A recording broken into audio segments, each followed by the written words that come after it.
Chapter 310.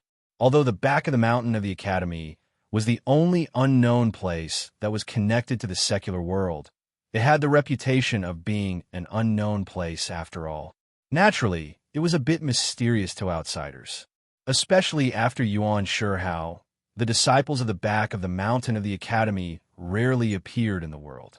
Therefore, not many people really knew about that place and who lived there.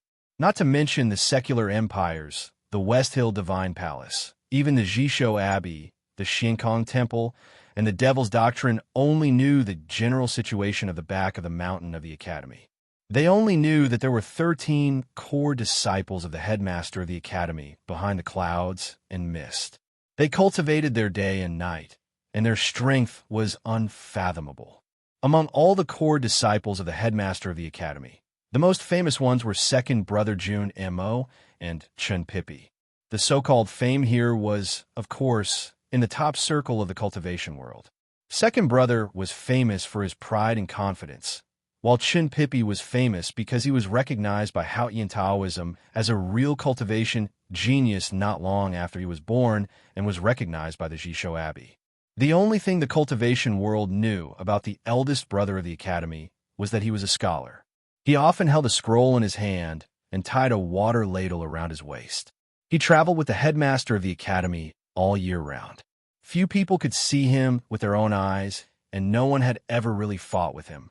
However, no one dared to look down on the eldest brother of the Academy, because the eldest brother of the Academy was the only one who was qualified to travel around the world with the headmaster of the Academy. Jun Mo, who was perversely proud, would sigh every time he mentioned his senior brother, and then express his supreme respect with the most unquestionable expression. There were many strong, proud, and confident people in this world, such as the middle-aged man. However, none of them dared to say that they were stronger, prouder, and more confident than the monster Jun Mo. Therefore, as long as they were not really crazy, they would not try to challenge the eldest brother of the Academy. Therefore, when the ordinary scholar appeared beside Ninkei, the fist with decades of fierce and chilling aura, which could not be stopped even by 100,000 mountains, had to stop. The middle-aged man had never seen him before, but he saw the water ladle and the scroll at the waist of the scholar.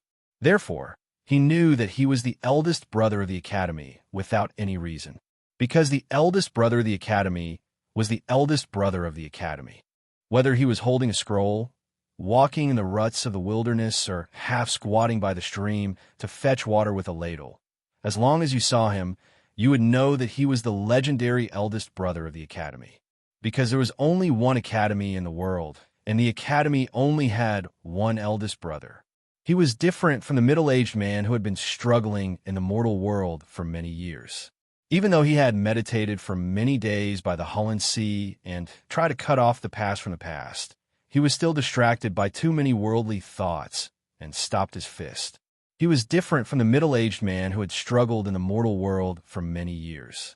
Standing on the top of the snow-capped peak, Yisu had always wanted to challenge the eldest brother of the Academy.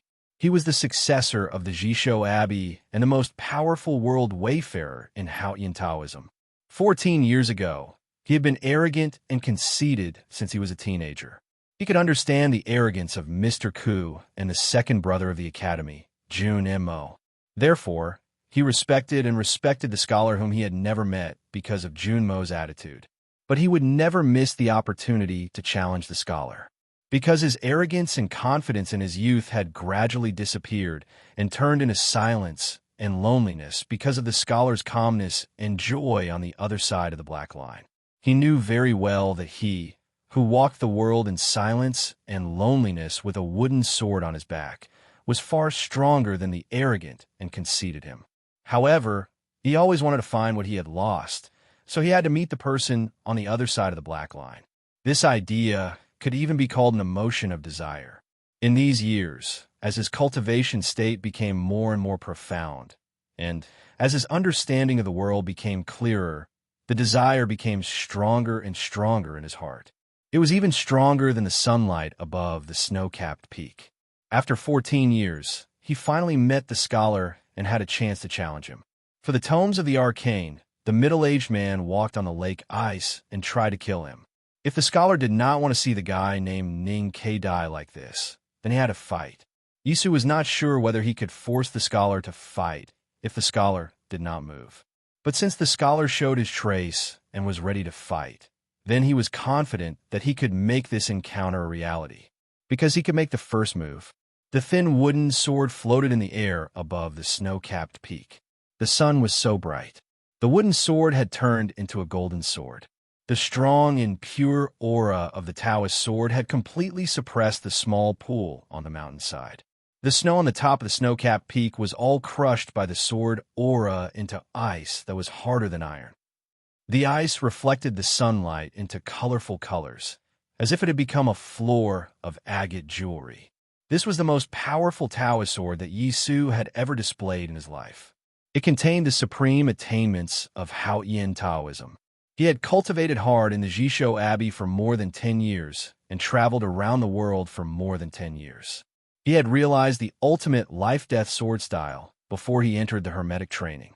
When the sword of Tao disregarded the vast distance and descended to the side of the pool, Yisu sighed in the depths of his heart. Even he himself was moved by this strike. He felt that it was perfect and pure to the extreme, without a speck of dust on it. At that time, the scholar by the pool raised his head and looked at the top of the snow-capped peak in surprise. His shabby cotton-padded jacket was covered with dust, leaving traces of thousands of miles of travel. But it gave people the feeling that it was extremely clean. No one knew how long had passed. Maybe it was a long time, or maybe it was just a blink of the scholar's eyes. The ice on the top of the snow-capped peak gradually melted and converged into a very thin stream. Yisu, who was standing by the snow cliff, slowly lowered his head to look at the water beside his feet. No one could tell what expression he had on his face. The pure and powerful life-death sword style, condensed with thousands of beams of sunlight, instantly crushed the snow into ice. But the ice melted at this time, which could only mean that the sword style that should have been condensed like a beam of light was actually slowly leaking. Unbeknownst to him, the thin wooden sword had returned to his hands. The scholar by the pool on the mountainside had disappeared without a trace. Yisu showed a very sarcastic smile on his face, and a very dim blood flowed from the corner of his mouth. The sarcastic smile was naturally to mock himself. He had known the other party for many years and had silently longed to meet him for many years. However, when they really met, the most powerful Taoist sword that he could display could not suppress the other party at all. It could not even make the other party stay for a longer time. The extremely powerful successor of the Jishou Abbey, who had seen through the Hermetic training, could not make the scholar stay. The scholar appeared in the valley beside Ning K and calmly asked the powerhouse at the peak of martial arts to stop punching. There was an academy in the south of Chong, and there was an eldest brother in the back of the mountain of the academy. In the words of the proud and conceited second brother, the reason why the eldest brother was naturally because he ranked first in the academy. Whether it was the state of cultivation, playing chess, playing the zither, painting, embroidery, or cooking, he ranked first. Today's update ends. Please vote for me. I will also rank first like the eldest brother. To be continued. If you like this work, please come to vote for me. Your support is my biggest motivation. Chapter 3:11. It was not until the fist stopped that the wind in the tunnel suddenly roared. The natural energy was in a mess, and all the fog was blown away. The smooth and steep stone wall began to peel like a pastry that had been kept for a long time. The stone wall that had become brittle rustled and fell like a rain of paper-thin stone chips. The fist was extremely stable and did not tremble in the slightest. The hard knuckles were pale white, looking like a strong bamboo in the wind, or like the round handle of a steel knife. To be able to suddenly stop when the indomitable momentum had reached its peak, and to be able to be so stable, it proved that the middle-aged man who punched this fist was very powerful. But the more powerful the middle-aged man and his fist were, the more powerful the eldest brother of the academy was. The eldest brother looked at the fist calmly and did not say a word. The middle-aged man slowly bent his elbow and retracted his fist. The eldest brother's gentle eyes fell on the middle-aged man's face. The middle-aged man slightly lowered his head and silently took a step back. The eldest brother's eyes fell on the stone chips under the middle-aged man's feet. The middle-aged man slightly frowned and silently took another step back. The eldest brother calmly looked at his shoulder. The middle-aged man retreated again. The eldest brother continued to look at him. The middle-aged man retreated again and again until he was about to exit the passageway. At this moment, he suddenly stopped and slightly raised his thick, silkworm-like eyebrows. He calmly looked back at the eldest brother's gentle eyes and opened his blood-red lips slightly. He said in a voice that was like metal and stone, "I'm sorry." As the two words burst out from his lips, the half-stretched fist in front of him slowly loosened. The 5 fingers slowly released like old bamboo blooming, and then suddenly shrank. An extremely powerful and overbearing aura was released from the middle-aged man, making his clothes flutter in the wind. An invisible force was released between the 5 fingers that were spread out and then closed again, aiming at Ning Kei's chest and abdomen through the air. After all, he was a powerhouse at the peak state of martial arts. Although he was afraid of the eldest brother of the academy, it did not mean that he would become a coward in front of him and would not dare to attack at all. When the eldest brother appeared, he had been showing weakness and retreated again and again. But when he was about to exit the passageway and saw that he could not threaten Ning Kei at all, when everyone had begun to relax, he made his move.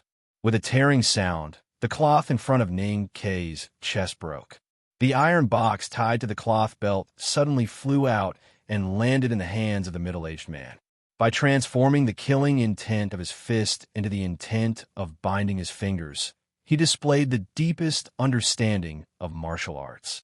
His grasp of timing and his strong decisiveness allowed him to apply the art of war to the confrontation of force. He could be said to be like a god in the art of war. There were very few people in the world who could cultivate martial arts and the art of war to the pinnacle. Even the Great Tang Empire, only the 4 great generals could do it. With the iron box in hand, the middle-aged man had nothing else to ask for. He looked at eldest brother silently and continued to slowly retreat out of the valley. His speed did not seem to increase, but he had retreated more than 10 feet in an instant. Looking at the figure of the middle-aged man retreating out of the valley, eldest brother was slightly taken aback. He was indeed surprised that the middle-aged man had clearly intended to retreat, but in the end, he still forced himself to attack. He sighed and said, "Why bother?" Eldest brother did not speak too slowly, but his tone was a little light. It seemed that there was a very strange pause before every word, so it seemed that he had said the word, "Why bother?" for a long time. Even he did not expect the middle-aged man's action, so he did not have time to respond. Of course, Ning Kei did not have any reaction. He did not come to his senses until the middle-aged man retreated far away with the iron box. Moreover, he had suffered too much shock at this time and had no spare time to think about other problems. According to the description of appearance that he had memorized for so many years, that powerful middle-aged man with eyebrows like black silkworms and lips like thick blood should be Xiaohou. The Xiaohou who killed the whole family of the general's mansion and turned his happy life into cultivation in the underworld? The Xiaohou who massacred several villages at the border and killed Darky's whole family? And who was this scholar who wore a tattered coat and straw sandals beside him? Ning Kei had seen him on the first day he entered the academy. He clearly remembered this clean, amiable, and trustworthy scholar who made him fearful. He remembered that the scholar wanted to exchange the water ladle at his waist for his big black umbrella. At this time, he had already guessed that this scholar was probably his eldest brother. After eldest brother sighed, he looked at Ning Kei and asked, "Is the box important? Do you want to snatch it back?" Ning Kei did not understand why the middle-aged man, who might be Xiaohou, wanted to snatch the iron box. He also did not understand why the scholar, who might be his eldest brother, could still ask such a slow question at this time. The box contained the ashes of Master Lotus, which was not worth a single cent. Of course, there was no need to take the risk to snatch it back. However, the other party had already snatched it for such a long time. Wasn't a little too slow to ask him now? Suddenly, He remembered that Chun Pippi had once told him that eldest brother was very serious when he did things. That was why he moved very slowly, very slowly. Today, he had seen that eldest brother was indeed a very slow person. Ninkei bowed respectfully and said with his head lowered, "The box is not important. There's no need to snatch it." Then, he raised his head and looked at it seriously. It was a scholar who wore a cotton-padded coat and tattered shoes. An old book was stuck at his waist, and a water ladle was tied to it. He did not give off any strong aura, nor was he tall or mighty. However, standing beside this scholar, Ninkei felt inexplicably safe. He felt calm and happy, as if he had returned home and knew that no one would dare to bully him. It was like standing under a lush green tree, unafraid of the outside world's wind and rain. This absolute and unquestionable sense of security even moved him to silence. Eldest brother could roughly understand his feelings at this time and smiled warmly. When he began to seriously think about how he should start a conversation with his youngest brother, he suddenly felt something and looked up at the sky in surprise. The fog in the mountain road had long been shattered by the fist, and the fog was still lingering in the air. Looking up at the sky, he could not see the snow-capped peak at all. He could only see that the fog had been torn open, and there was a figure in front of the crack. The figure should have jumped down from the snow-capped peak, or more like it had jumped down from the sky. It continuously broke through the air and fog, making a heart-palpitating, low, vibrating sound. It could be imagined how fast it had reached.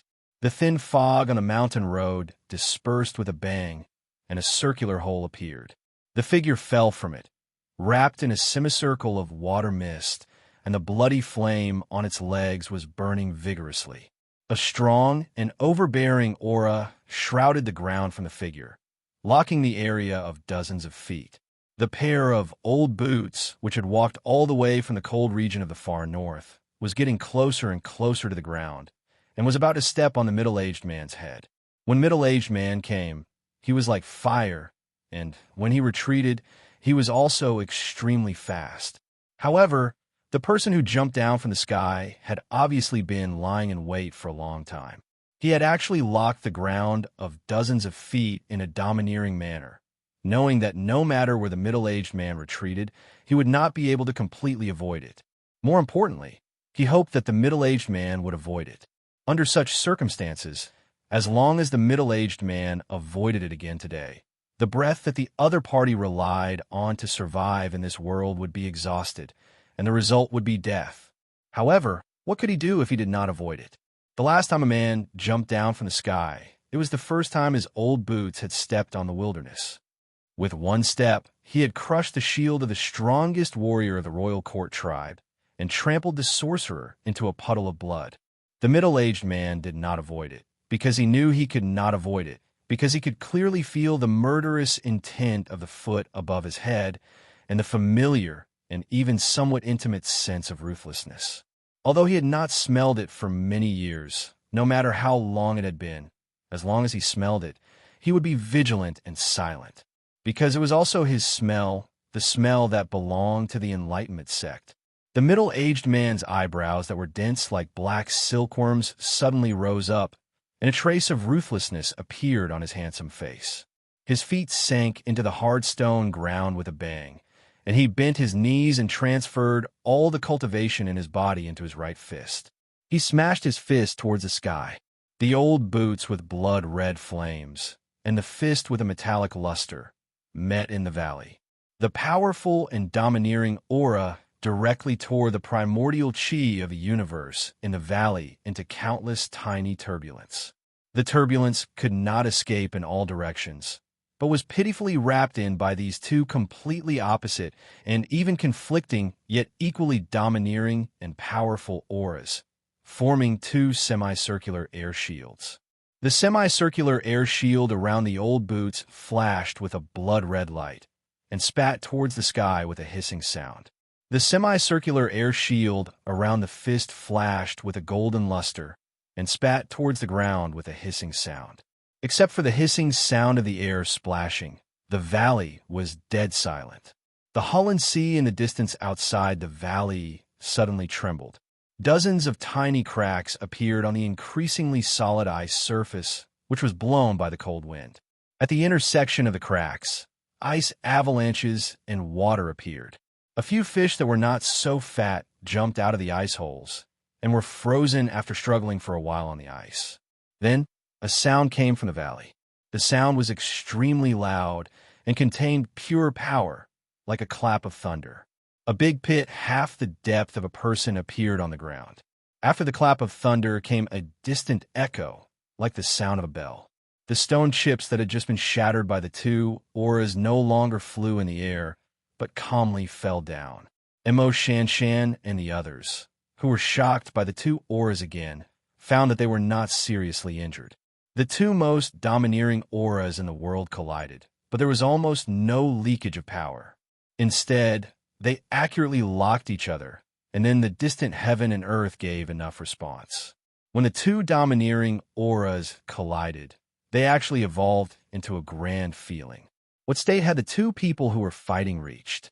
Eldest brother looked at the collision of the two absolute powers in front of him, and even he was full of praise. He said seriously to Ning Ke, who was standing behind him, "The previous masters of the Devil's Doctrine were basically all killed by youngest uncle. Now, it is very difficult to see two great masters of the Devil's Doctrine face to face.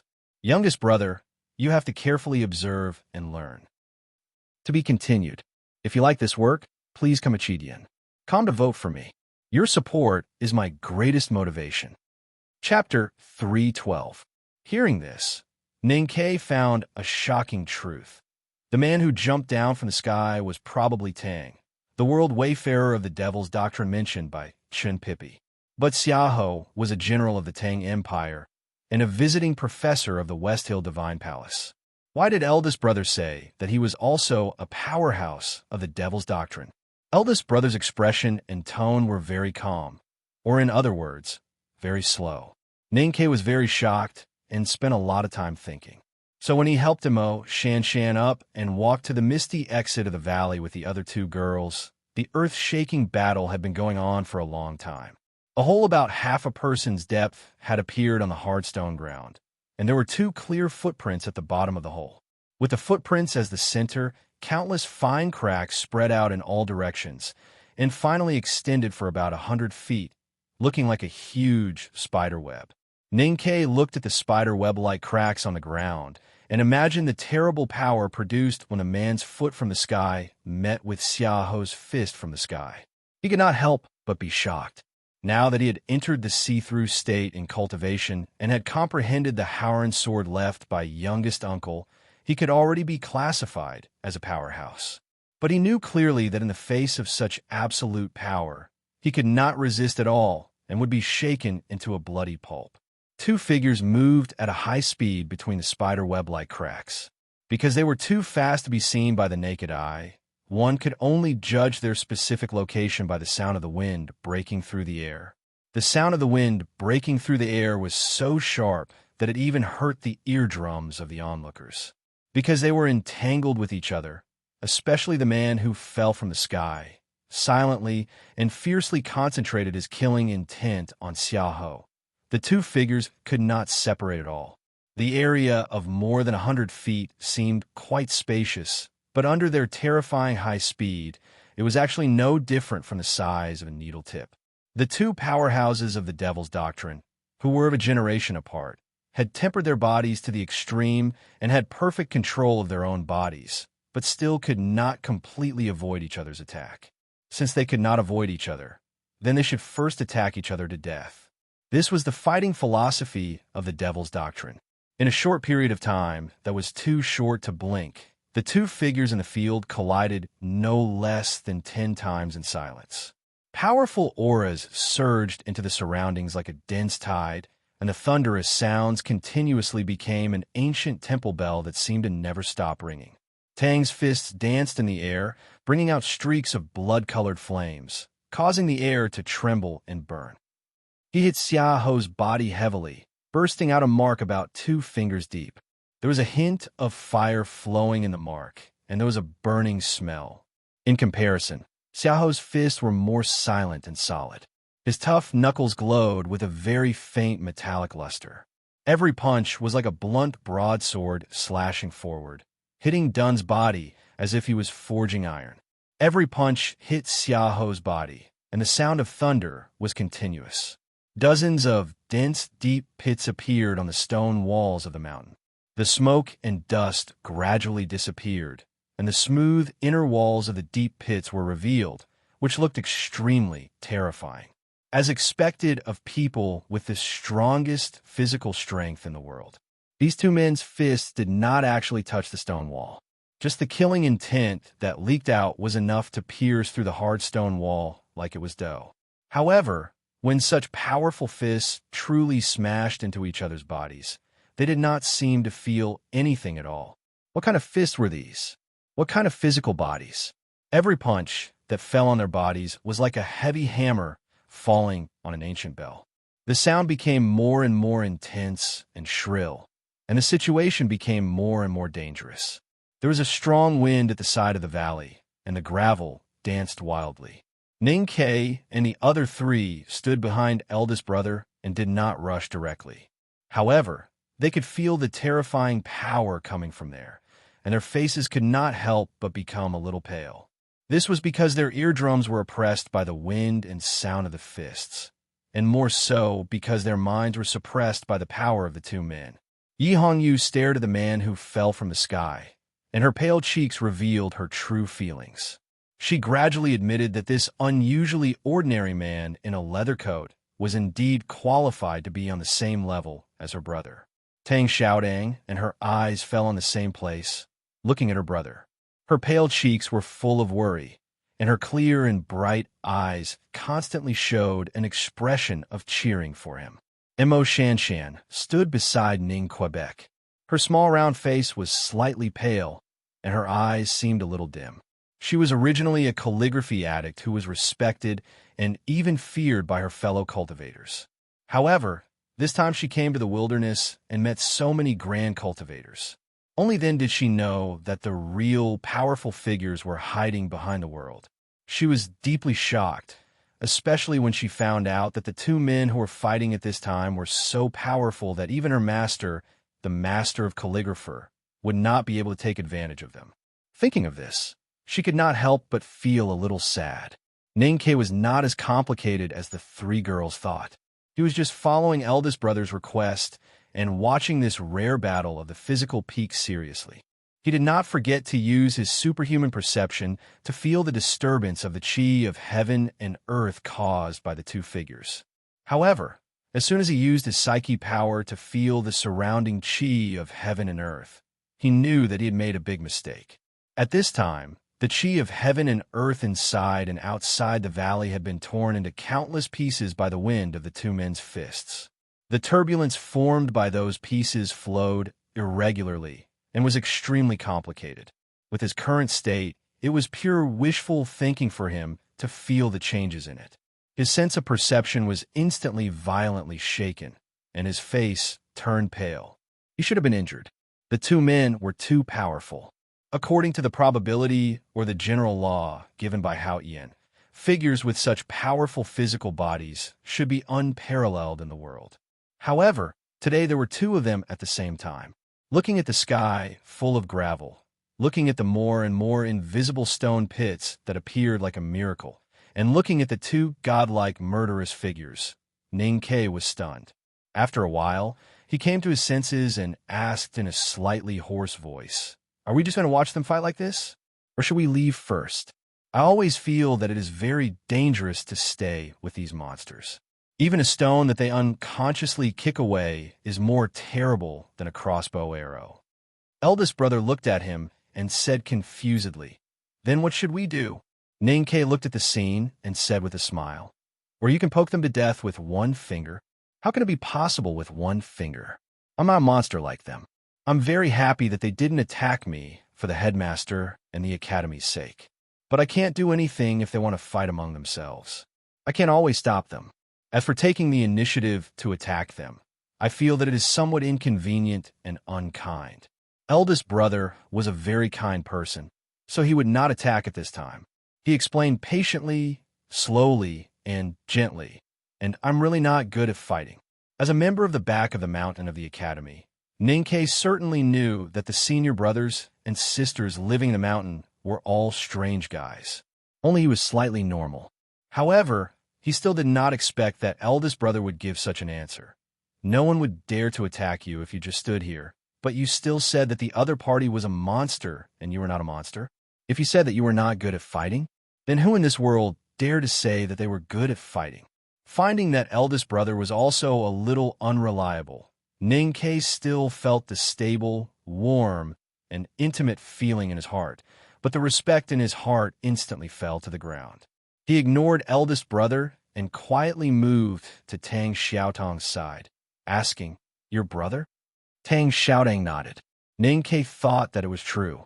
The only person who could fight with Xiaoho, a powerhouse at the peak state of martial arts, was the world wayfarer of the Devil's Doctrine.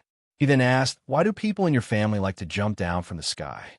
Tang Xiaotong nervously watched the fight and casually answered, "It's hard to fall down, so I'm too lazy to walk." Ninkei's body slightly stiffened, thinking that this pair of brother and sister from the Devil's Doctrine were really a pair of wonderful people who were extremely lazy. At this moment, the two roaring figures in the field finally stopped. In the battle, Tang's leather coat had already been fluttered like butterflies under Xiaoho's iron fists, and then fell to the ground like lead weights. His upper body was naked, and his muscles were as hard as rocks. The skin surface of his face and body was condensed with a very thin layer of iron, especially in his eyes, which faintly revealed an ominous feeling of rust. Xiaoho's silkworm-like eyebrows were completely burnt and had lost all vitality. He looked like a lifeless black insect. His eyes were filled with a strong sense of dryness, as if there was an autumn hidden in them. Tang looked at him indifferently and said, "You want to take the tomes of arcane, so I will take your life." Xiaoho slowly tore off the tattered clothes on his body, revealing the armor underneath. He looked at Tang indifferently and said, "There are many people in this world who want to kill me, but at least no one has succeeded so far." Today, the battle between the two generations of powerhouses in the Devil's Doctrine began with Tang's supreme, killing intent. He silently followed behind Ning Kei and the others, waiting for Xiaoho to appear and snatch the tomes of arcane. He had been silently waiting for this sneak attack, or rather, to kill, for this opportunity for many years. He had the advantage of time, place, and people, so Xiaoho's injuries were obviously more serious than his. However, Xiaoho did not die after all. Even though Xiaoho's chest and abdomen had suffered numerous heavy punches, and the cotton coat on his body was full of holes like the mold of the Academy's plum cake, and his aura was extremely dry and gloomy, he still stood there like an unshakable mountain.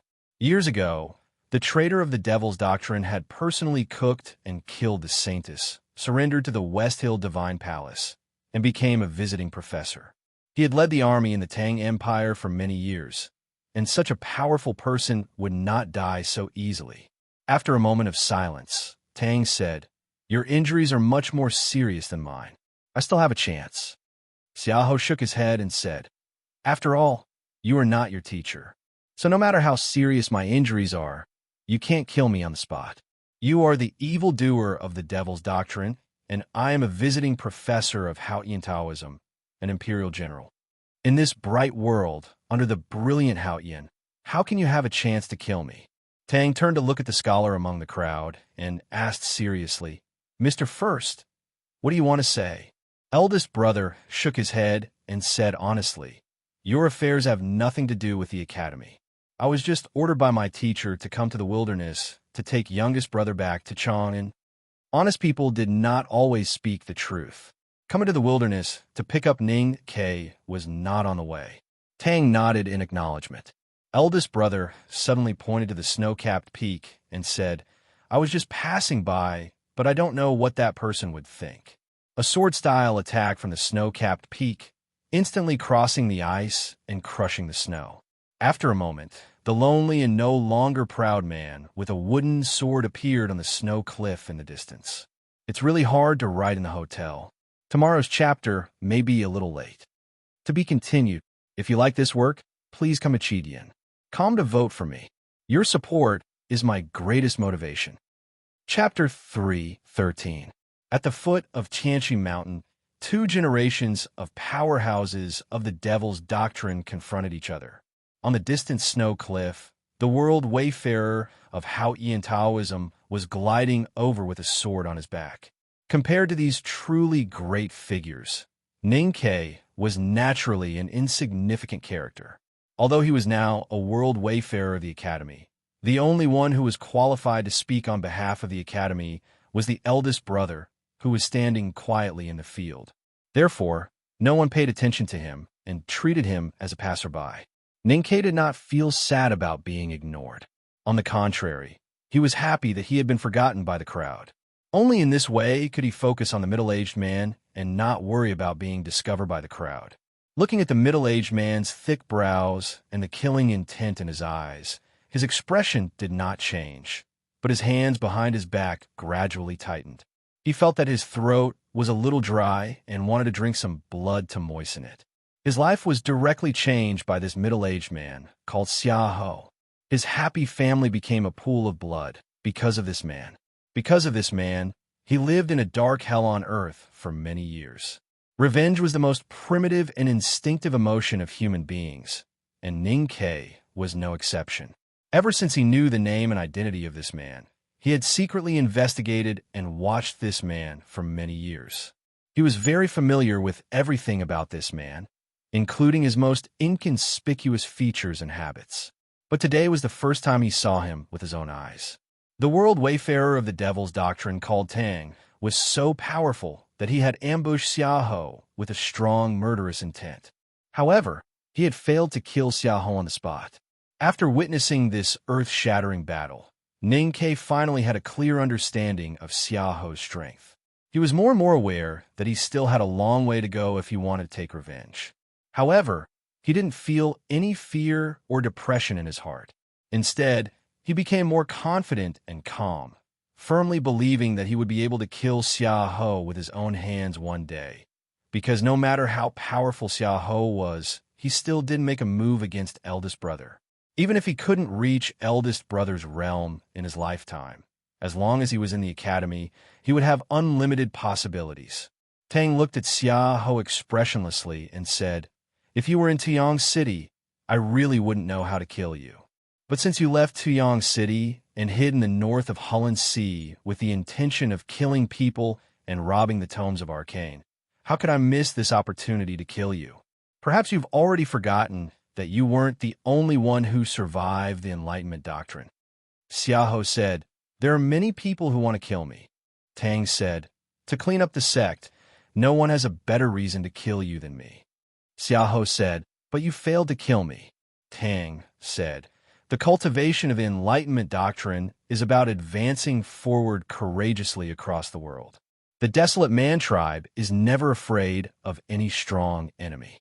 You did not dare to throw that punch earlier, which means that you're already old. Old means useless." He looked at Xiaoho and continued to say indifferently, "Even if I can't kill you on the spot today, at least I know something. The most powerful man in the Enlightenment doctrine in the past has now become a cowardly piece of trash, an old useless bastard who only dares to hide in his armor. How many days can a person like him survive under my fist?" After a moment of silence, Xiaoho looked at Tang and said sarcastically, "Have you just finished adjusting your qi circulation?" Dun said, "You're almost there. Isu still needs some time to get here." "Very well."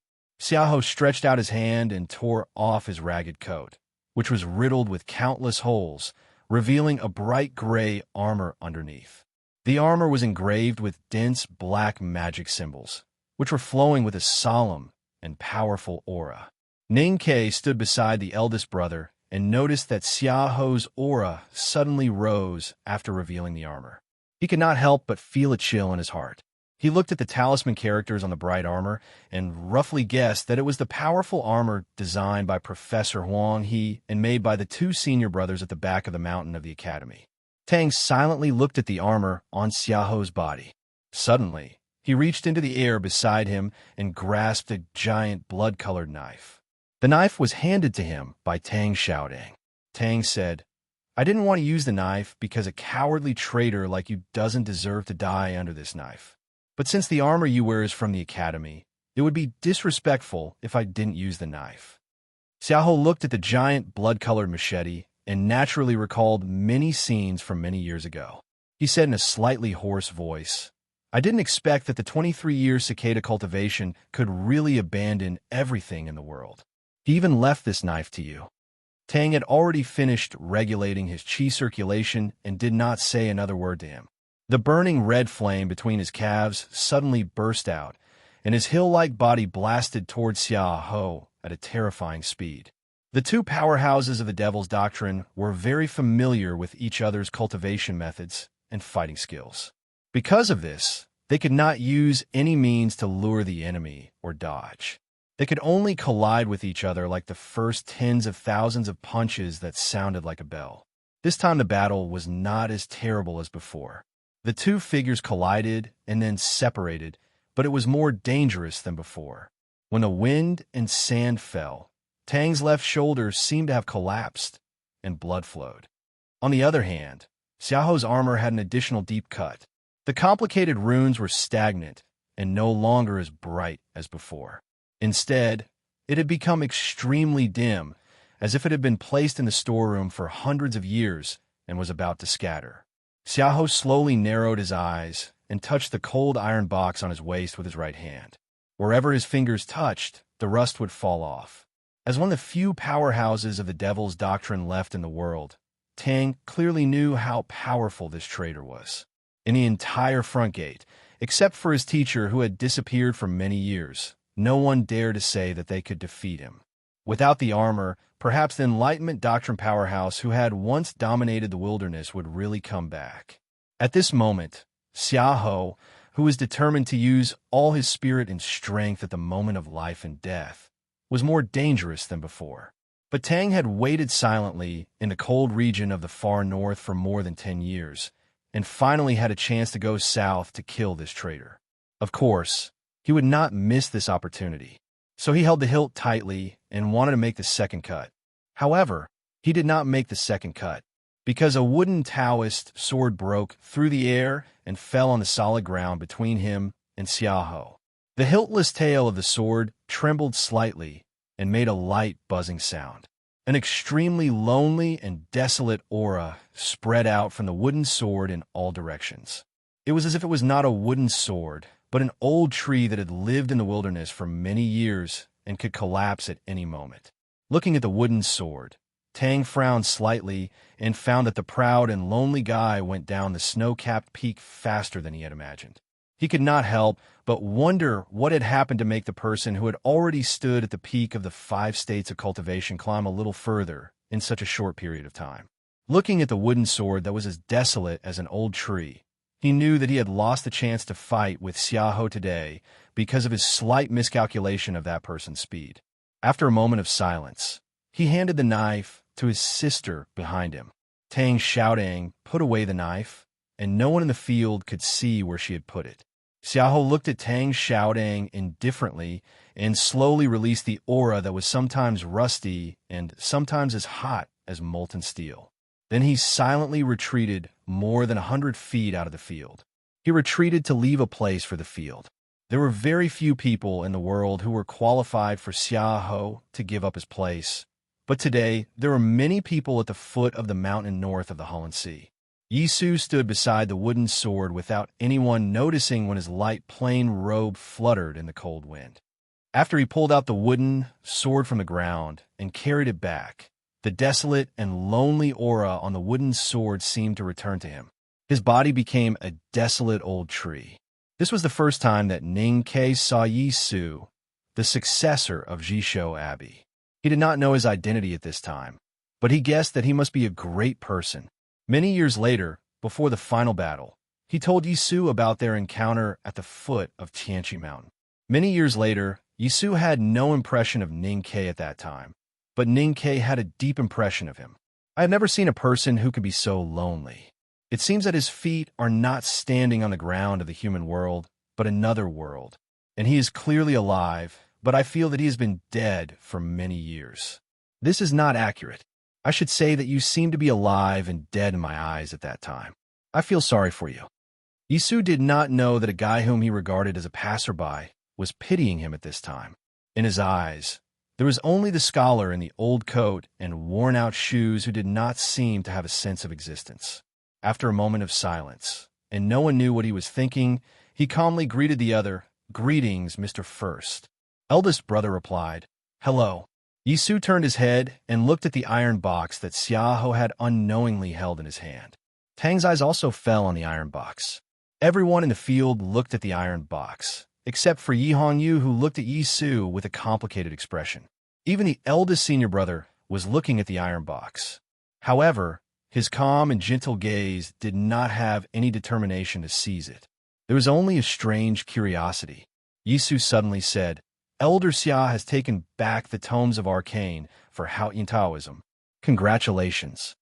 Tang said, "People in Haotian Taoism are still as shameless as years ago." Xiahou said indifferently, "This has nothing to do with Haotian Taoism." Hearing this answer, Yisu was silent. The emperor and ministers of the Tang Empire were suspicious.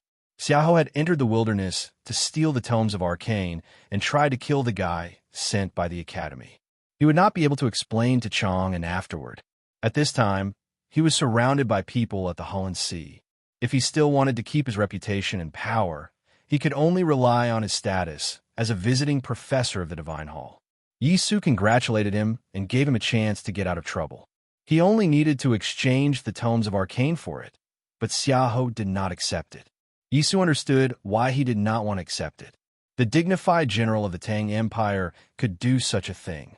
He must have made up his mind and wanted to completely cut off the past years. Moreover, the situation at the Hulun Sea was very complicated, so he still had a chance. The most important thing was that Mr. First of the Academy had not said anything. The Ming hand scroll of the tomes of arcane would appear in the wilderness. This was an edict issued by the great divine priest of revelation after he returned from the South Sea. No one in the world would doubt this, especially Yisu, who knew that this must be the conclusion of the Abbey Dean. Because of this, many countries in the world sent people into the wilderness to try to enter the front gate of the Devil's Doctrine. In the end, Ning Ke and the others succeeded. However, those who were really qualified to steal the tomes of arcane had been secretly waiting. The tomes of arcane were cicadas. Ning Ke and the other young generation were mantises. Xiahou was the oriole. Tang and Yi Su were the hunters. Eldest brother was nothing. In his words, he was just a passerby. However, when he passed by the Hulun Sea, there was no more story of the mantis stalking the cicada, unaware of the oriole behind. Everyone turned to look at the ordinary-looking scholar. Eldest brother asked Ning Ke, "Do you want that iron box?" Ning Ke shook his head. Hearing his answer, eldest brother did not hesitate at all. He looked at the crowd and said gently, "You can fight for this box if you want. We are just passing by and are in a hurry to go back to Chang'an, so we will leave first. Tomorrow is Saturday. I wish everyone and I have a good rest.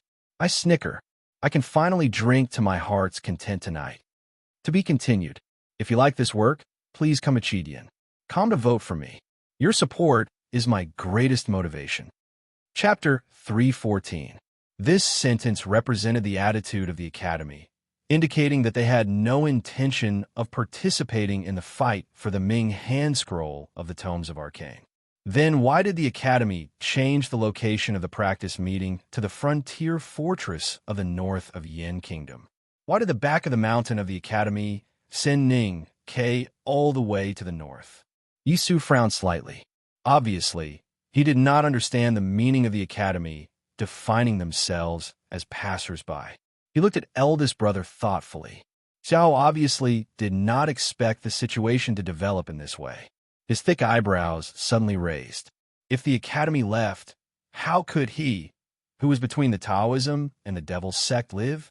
Tang looked at Xiahou and said in a low voice, "I have said that you are old. Only an old and dying man will pin the opportunity to change his fate on illusory legends or things like the tomes of arcane. If a volume of the tomes of arcane can really change everything, how could the Enlightenment doctrine be destroyed? How could the Abbey Dean always be floating on the South Sea? Hearing Tang mention that his master was floating on the remote South Sea, Yi Su frowned even more. Xiaohou looked at Tang indifferently and said, "If you're not interested in the tomes of Arcane, why are you here?" Tang said, "My purpose here is to kill you." Yi Su did not care about the confrontation between the two powerhouses of the Devil's Doctrine. Although Xiaohou was a visiting professor of the West Hill Divine Palace, the trip to the wilderness to obtain the tomes of Arcane had obviously shown that the general had a disloyalty to the Divine Hall, just like his disloyalty to the Tang Empire. He just quietly looked at eldest brother of the academy. His eyes moved slowly on this scholar who had no sense of existence, as if he wanted to find out the real intention of his decision. Xiaohou slowly lowered his head and looked at the iron box in his hand. At this moment, there was a faint rainstorm-like sound of hooves coming from the Holland Sea. The earth trembled slightly. Countless of the most powerful black-armored cavalry of the Tang Empire galloped from the south. The cavalry spread across the winter wilderness like an endless black tide. It was extremely shocking. Then, hundreds of papal cavalrymen of the West Hill Divine Palace in black armor with golden talisman roared from the east of the wilderness. In a very short time, they arrived at the Holland Sea. They were silent and solemn, but showed a sense of sacredness and inviolability. When the two cavalrymen came to the Holland Sea, they set up their respective formations and silently stationed their horses on the ice. However, the cavalrymen did not get off their saddles. They still sat on their horses and maintained the attitude of charging at any time. An oppressive and tense atmosphere enveloped the shore of the Holland Sea at the foot of Tianqi Mountain. In the eyes of the world, the Tang Empire's black armored cavalry and the West Hill Divine Palace's papal cavalrymen were undoubtedly the two most powerful and terrifying cavalrymen. However, due to historical, political, and religious factors, these two cavalrymen had never confronted each other on the battlefield, at least not in history. Today, these two cavalries suddenly left the Central Plains and went deep into the cold lake of the wilderness, shouldering the task of providing support. They were an important part of the fight for the Ming hand scroll of the tomes of Arcane. Could it be that they were finally going to have a big battle today? The heavy armored cavalry with amazing speed and terrifying charging force had always been a nightmare for all kinds of cultivators on the battlefield. That was because the carefully cast thick armor could allow the war horses and cavalrymen to completely ignore the attacks of flying swords and the like. At this time, these people standing at the foot of the mountain north of the Holland Sea were the strongest in the world. Of course, they were not ordinary cultivators who would easily die on the battlefield. Even in the face of the black armored cavalry, they still maintained their calmness and confidence. However, even if they were grand cultivators at the peak of the knowing destiny state, they were not willing to continuously collide with the heavy armored cavalry in the wilderness. This was because, whether it was the historical records of the West Hill scriptures or the records of the opening battles of the Tang Empire, there were stories of cavalry generals who went crazy and used hundreds of precious heavy armored cavalrymen to kill powerhouses at the knowing destiny state. The fight for the Ming hand scroll of the tomes of Arcane finally came from the dark corner to the light of the world, with the cavalry gathering like dark clouds and black tides. It could no longer be hidden.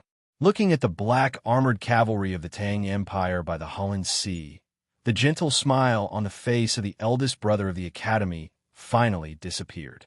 He looked at Xiaohou and asked softly, "General, do you want to rebel?"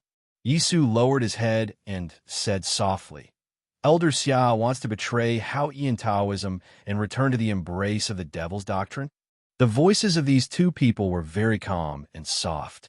However, they represented the Tang Empire and Hao-Ian Taoism, the two most powerful forces in the world. No matter how powerful Xiaohou was and how loyal the northeast border military of the Tang Empire was, if he was abandoned by both parties at the same time, he would only die. Xiaohou said after a moment of silence, "I am indeed old. The tomes of Arcane are useless to you, so you don't have to care. But it is useful to me. At least I hope it can be useful to me, so I care very much." Then he looked at Yi Su and said expressionlessly, "I am a visiting professor of West Hill but also a general of the Tang Empire. I am a man of the secular world, so I have to borrow the power of the secular world. Today, neither you nor the Tang Empire have the confidence to keep me here. Mr. First will not intervene, so this tomes of arcane must be taken away by me. Eldest brother seemed to have thought of something and sighed. Why won't I intervene? Xiaohou said indifferently. Because I will present the Ming hand scroll of the tomes of arcane to the emperor of the Tang Empire. Today, in front of everyone, I ask Mr. First to be my witness. According to the rules set by the headmaster of the academy, this is a political matter, and no one from the academy can interfere. As a general of the Tang Empire, he left his station without an imperial edict. Now, he even ordered more than 1,000 black armored cavalry to enter the wilderness. No matter how one looked at it, it was close to rebellion. However, if Xiaohou really presented the Ming hand scroll of the tomes of arcane to the emperor of the Tang Empire, then all these actions could be found a relatively reasonable explanation. If the imperial court of the Tang Empire accepted the tomes of arcane, then this matter would become a political matter. According to the strict orders of the headmaster of the academy, no matter how unwilling the people in the academy were, they had to remain silent and even secretly help. Today, by the Hulun Sea, if eldest brother did not intervene, Yisu and Tang, as world wayfarers of the Taoism and Diabolism sects, would not act together. Then Xiaohou, who was protected by thousands of cavalry, would undoubtedly have the best opportunity. Eldest brother sighed and said, After doing so many things, you just want to take a look at the tomes of arcane? Xiaohou said indifferently, I have to take a look before I give up. Eldest brother fell silent and said nothing more. Thus there was silence. The wind by the Hulun Sea was like a knife cutting the ground and people's cheeks. It was somewhat oppressive and cold, as if the wind did not know where to fall. No one knew how this battle for the tomes of arcane would end. At this moment, a voice rang out. If the general wants to see the tomes of arcane, then why did you snatch my box? Ninkei opened his eyes and looked at Xiaohou curiously and confusedly. His eyes were bright and clear, and his expression was innocent. But in fact, there was great malice hidden in them. He wanted to see Xiaohou's disappointed look and vomit blood. Except for Mo Shanshan and Yi Hongyu, who understood what he meant, the rest felt that his question was a little meaningless. The Ming hand scroll of the tomes of arcane was naturally in the iron box. Otherwise, why would Xiaohou be willing to withstand the two great mountains of the West Hill Divine Palace and the Academy for that box? Yisu glanced at Xiaohou coldly.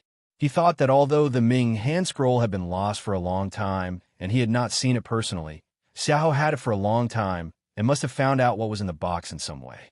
Eldest brother did not enter the front gate of the Devil's Doctrine, but for some reason he seemed to believe Xiaohou's words. There was a hint of a smile in his gentle and clean eyes. He looked at Xiaohou and asked, Yes, why? Xiaohou looked at the two brothers of the academy and said indifferently, Mr. First, Mr. 13, do you think that you could disturb me with a casual word? I will definitely not misjudge the aura of the thing in the iron box. The iron box was very ordinary, but it was very thick and well sealed. There were faint rust marks on the surface, and it also had the smooth metallic luster that Xiaohou's fingers had rubbed on it. It was impossible to tell what was in it from its weight and feel. However, Xiaohou could clearly feel the aura of the thing in the box. The aura was so familiar and made him feel awe. This kind of awe originated from the deepest part of his sense of perception, as if it was an instinctive fear and respect. He believed that among all the people present, only he, the old man of the Enlightenment doctrine, could clearly feel the aura of the thing in the box. Other than the Ming hand scroll of the tomes of arcane that led to the establishment of the Enlightenment doctrine, what else in this world could make him instinctively feel fear and respect? He wanted to get close to it, but did not dare to get too close to it. The iron box opened with a click. There was no Ming hand scroll of the tomes of arcane, not even a piece of paper. There was only a box of dim ashes mixed with some bone chips that had not completely melted. He was a powerhouse at the peak state of martial arts, and his strong hands were as steady as a rock even when he was holding a giant tripod. However, at this moment, he began to tremble just by holding a small iron box. His face became more and more solemn, like black iron. Xiaoho stared at the ashes in the box and remained silent for a long time. His silkworm-like eyebrows no longer had a trace of anxiety. He raised and frowned and then calmed down again. His thick blood-like lips were slightly pale, and after a long time, he squeezed out a voice that sounded like metal rubbing against each other. "What is this?" Ning Ke looked at his face and said, "This is the ashes of Master Lotus." Hearing the words Master Lotus, both Yi Su and Tang's expressions changed slightly. Even eldest brother could not help but look at the ashes in the box. He wondered what these children had encountered in the front gate of the Devil's Doctrine. Ning Ke stared at Xiaoho's face. He faintly guessed that Xiaoho should be related to the ghost-like old monk. Xiaoho just stared at the ashes in the box. Ever since he heard the words Master Lotus, he had remained absolutely still like a statue. There was no depressed expression on his face. Instead, it was extremely strange, as if he was crying yet not crying. After a long time, the strange expression on Xiaoho's face gradually disappeared. A deep and bitter smile appeared on his face. He looked at the ashes in the box and sighed softly. His knuckles that were holding the iron box suddenly turned pale, as if he was exerting force. However, after a while, he gave up this action and said indifferently, "Since it is the ashes of a senior sublime being, then I will bury it for him." The situation had developed to this point and taken a turn. No one would have thought that the iron box that Ning Ke and the others took out from the front gate of the Devil's Doctrine, which Xiaoho believed to contain the tomes of Arcane, actually contained a handful of ashes. There was a dead silence in the field. Eldest brother looked at Xiaoho and sighed. Why? Previously, when Xiaoho clearly had the intention to retreat, but still forced himself to fight, eldest brother had sighed and said why. Now he repeated it again, and it was still slow and long, full of regret. Xiaoho silently looked at the ashes in the box and murmured, "Yes, why?" Whether it was the 7 tomes of Arcane or the 32-petal lotus, whether it was Xiaoho who did not want to continue to struggle between light and darkness with various identities, or whether it was his teacher Lotus who calmly and joyfully walked between light and darkness in search of liberation, they could only turn into a handful of emotionless ashes in the end. However, before turning into ashes, people always had to fight and fight for these things and certain ideas. If one were to ask why it was so, one could only sigh and say, "Why is life so bitter? I've been coughing for 2 days for no reason. My chest hurts like hell, but it's okay. Tomorrow I will fly to Shanghai for the annual meeting. I will strive to constantly update. Watch my performance. I will work harder when I go home." To be continued. If you like this work, please come to Chidian. Come to vote for me. Your support is my biggest motivation. Chapter 315. Xiaoho left. He held the casket full of ashes and walked toward the shore of the Holland Sea. There, countless powerful subordinates who were loyal to him welcomed his return. However, his figure was so lonely and even a little stooped. He no longer had the demeanor of a domineering and unparalleled general. Yisu silently watched the figure gradually disappearing by the lake. He knew that this person was useless. This famous general had been swinging between the West Hill Divine Palace and the Tang Empire in the first half of his life. He had unreservedly offered his loyalty and meritorious deeds to both sides in exchange for supreme glory and background. Today, he had thrown away all these things that he had gone through countless hardships and even countless gravitational tribulations in exchange for the tomes of Arcane. However, in the end, he only got a handful of ashes.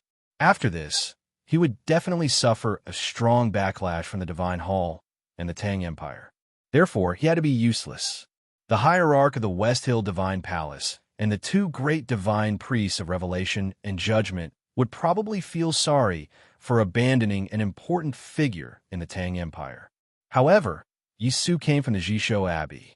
He did not care about these secular struggles.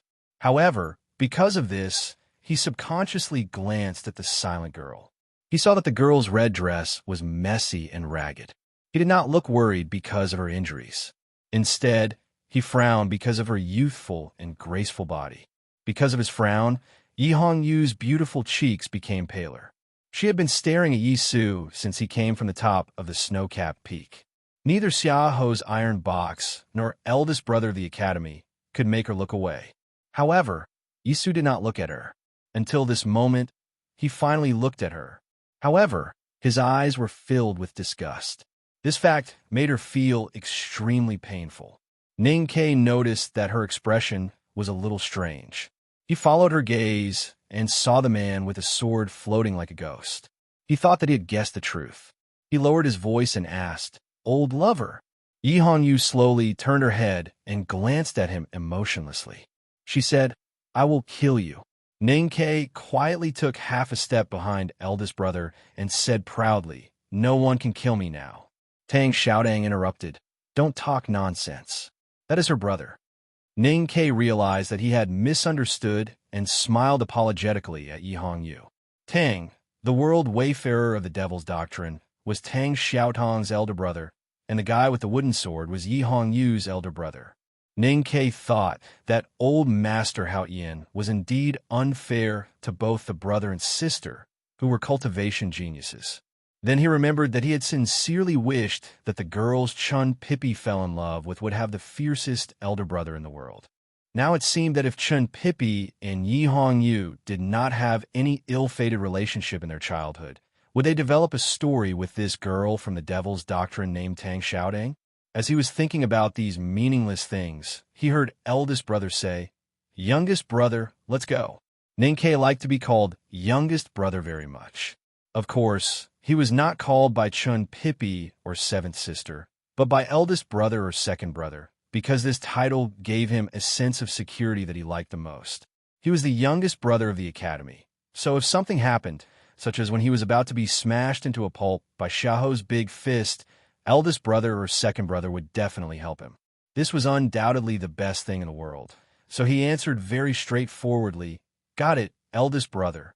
Yi Su suddenly looked at them and said, "It seems that Mr. First doesn't want to see us." Eldest brother looked at him quietly for a long time and said very slowly and seriously, "As a disciple of the academy, of course I hate you Taoist priests. Although I don't worship youngest uncle as much as Junimo, I also hate you." Yi Su did not expect that this extremely clean and gentle scholar would say that he hated Haotian Taoism so directly and straightforwardly. He could not help but keep silent for a long time, and then slightly bowed and said, "Thank you, Mr. First, for taking care of youngest brother these years." Eldest brother shook his head and did not accept his thanks.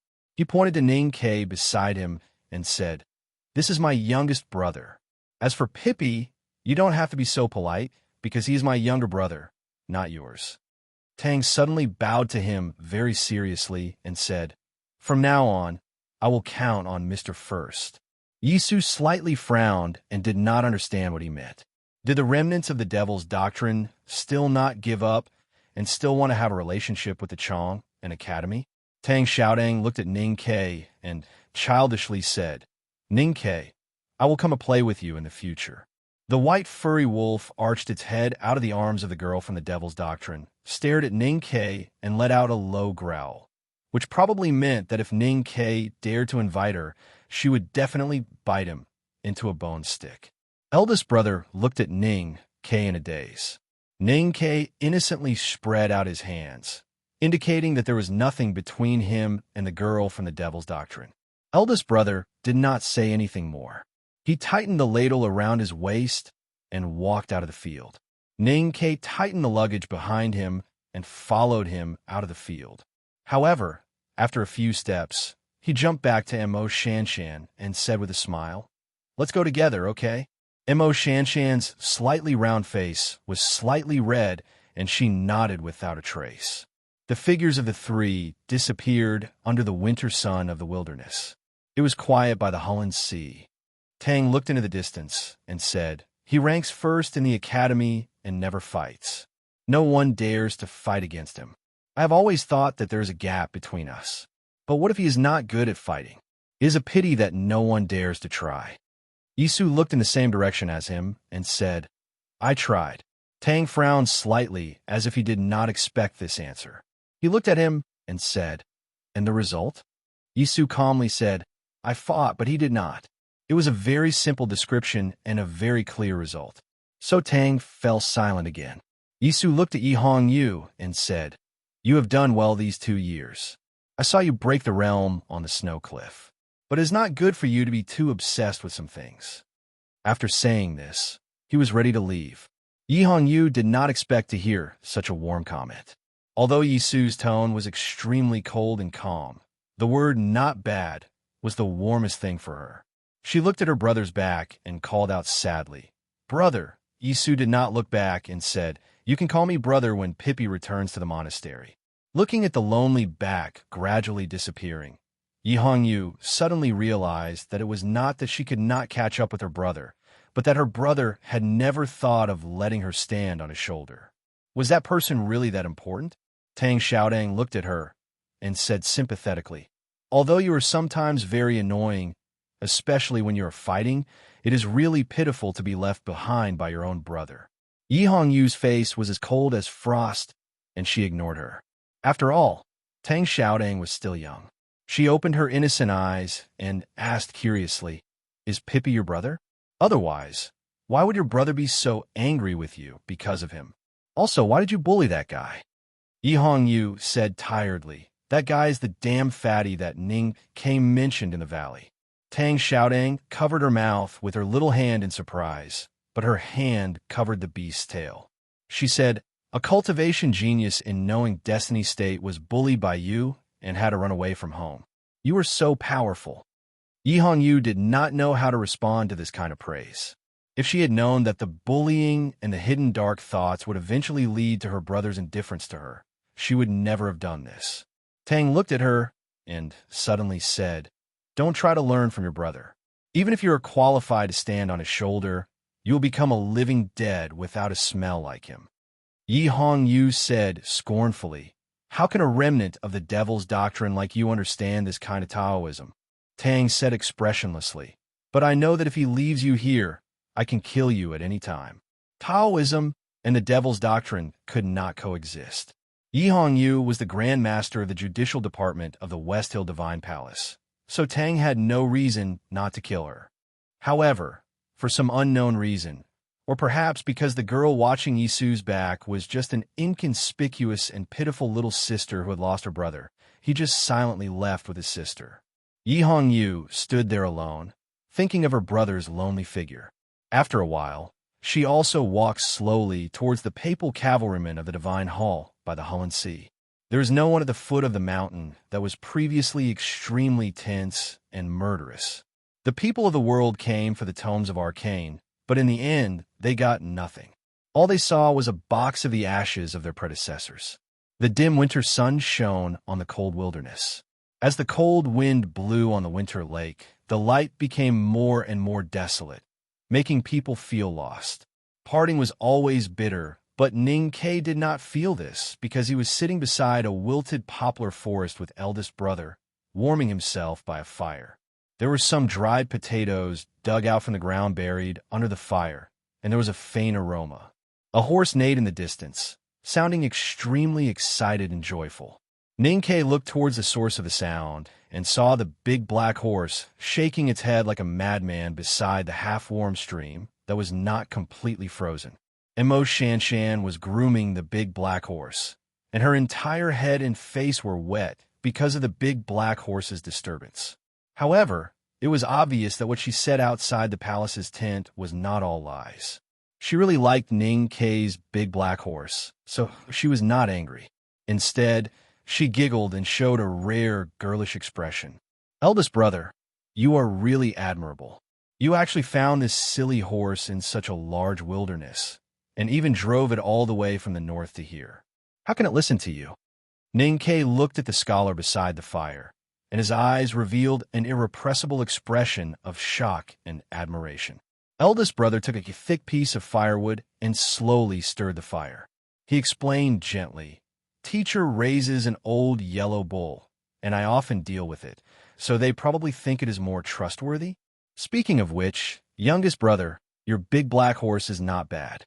In the future, If that yellow bull returns to the back of the mountain to retire, it may be able to pull teacher's carriage. Ning Ke scratched his head and suddenly asked, Eldest brother, you are a very great person. Although the two guys we met just now were not as great as you, they are also very great people. So there's a problem that I have been thinking about. Eldest brother looked up at him and asked curiously, What problem? How can people like Yi Su, the successor of Jishou Abbey, be so stubborn as to believe that the Ming hand scroll of the Tomes of Arcane is in the iron box? Tang is the successor of the Devil's Doctrine. Why does he also believe it? If people like them are sure that the Ming hand scroll of the Tomes of Arcane will definitely appear here, then why has no one found it? Ning Ke looked at eldest brother and asked seriously, Where is the Tomes of Arcane? Running to the airport immediately. Tears in my eyes. The plane actually landed at Rainbow Bridge, but the hotel is in Zhangjiang.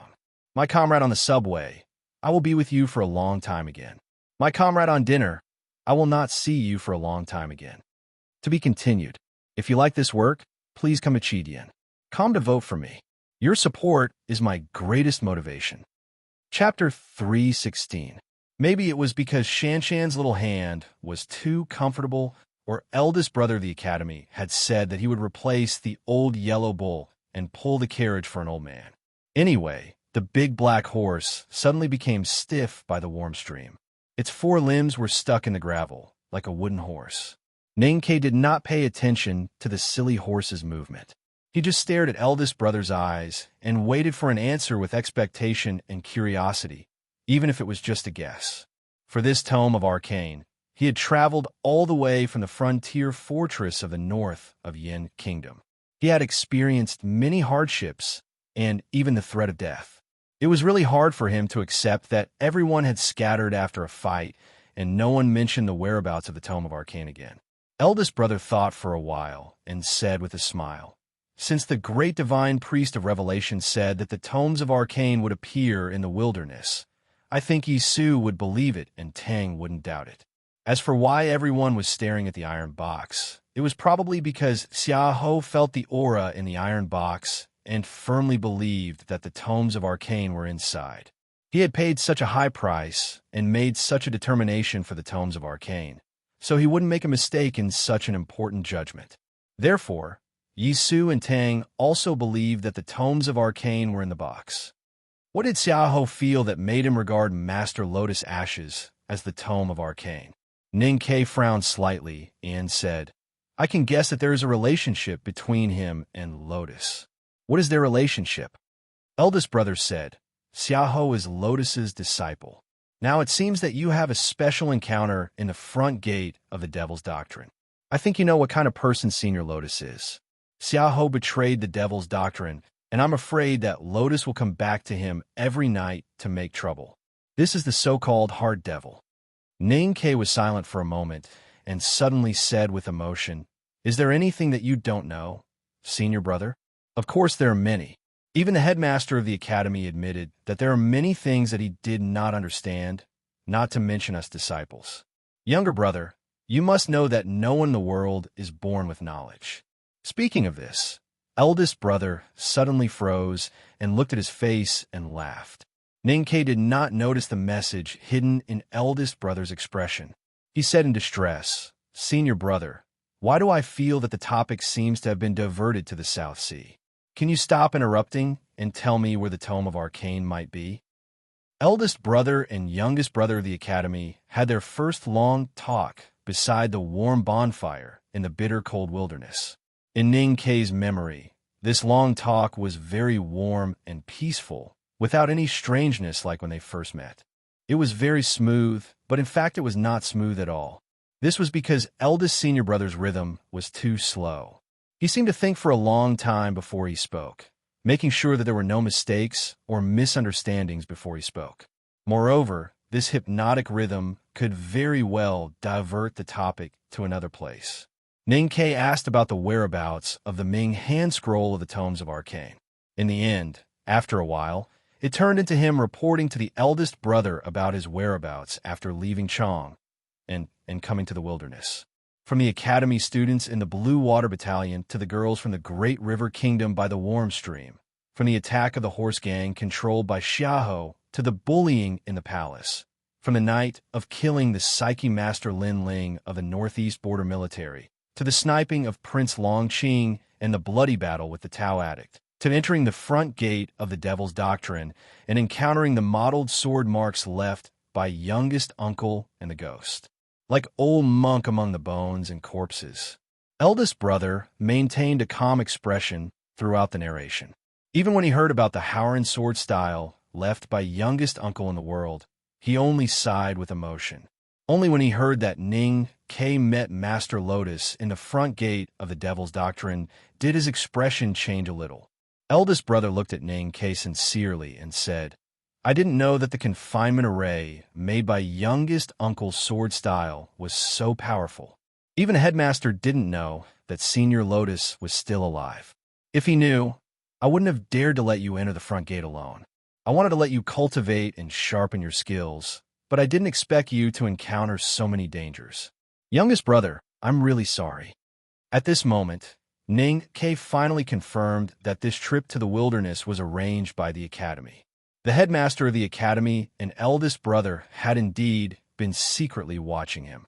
However, it was obvious that the seemingly omnipotent and omniscient teacher and eldest brother, who was so strong that no one dared to challenge by the bonfire, were not really omniscient. At least they didn't know that there was a Master Lotus hidden in the front gate of the Devil's Doctrine who could draw out Xiaoho's inner demons even if he was turned into ashes. Thinking of the dangerous encounter beside the pile of bones and the ghost-like old monk who lowered his head and gnawed on the girl's flesh, Ning Ke couldn't help but burst into tears. He said with grief and anger, "Eldest brother, you are too irresponsible. I'm sorry. I was busy picking up those things in the snow-capped peak and didn't expect it." Eldest brother lowered his head in shame and took out 4 black iron arrows from somewhere in his right hand and handed them over. Ning Ke took the 4 iron arrows and touched the fine and complicated Fu characters on them with his fingers. He gasped in shock. After comprehending Tao and breaking the realm by the Daming Lake, he had shot a total of 4 primordial 13 arrows in order to kill Prince Long Qing and deal with the Tao Addict, Yi Hongyu. The 4 talisman arrows either pierced through Prince Long Qing's chest and went deep into the snow cliff, or brushed past Yi Hongyu's shoulder and disappeared into the clouds. He had thought that he would never be able to find them again in this life. He felt regretful when he thought of the hard work of his senior brothers and sisters in the back mountain of the Academy. But now they were all back in his hands. Eldest brother, how did he know where the 4 talisman arrows were, and how did he pick them up? These arrows are good. How many younger brothers in the back mountain contributed?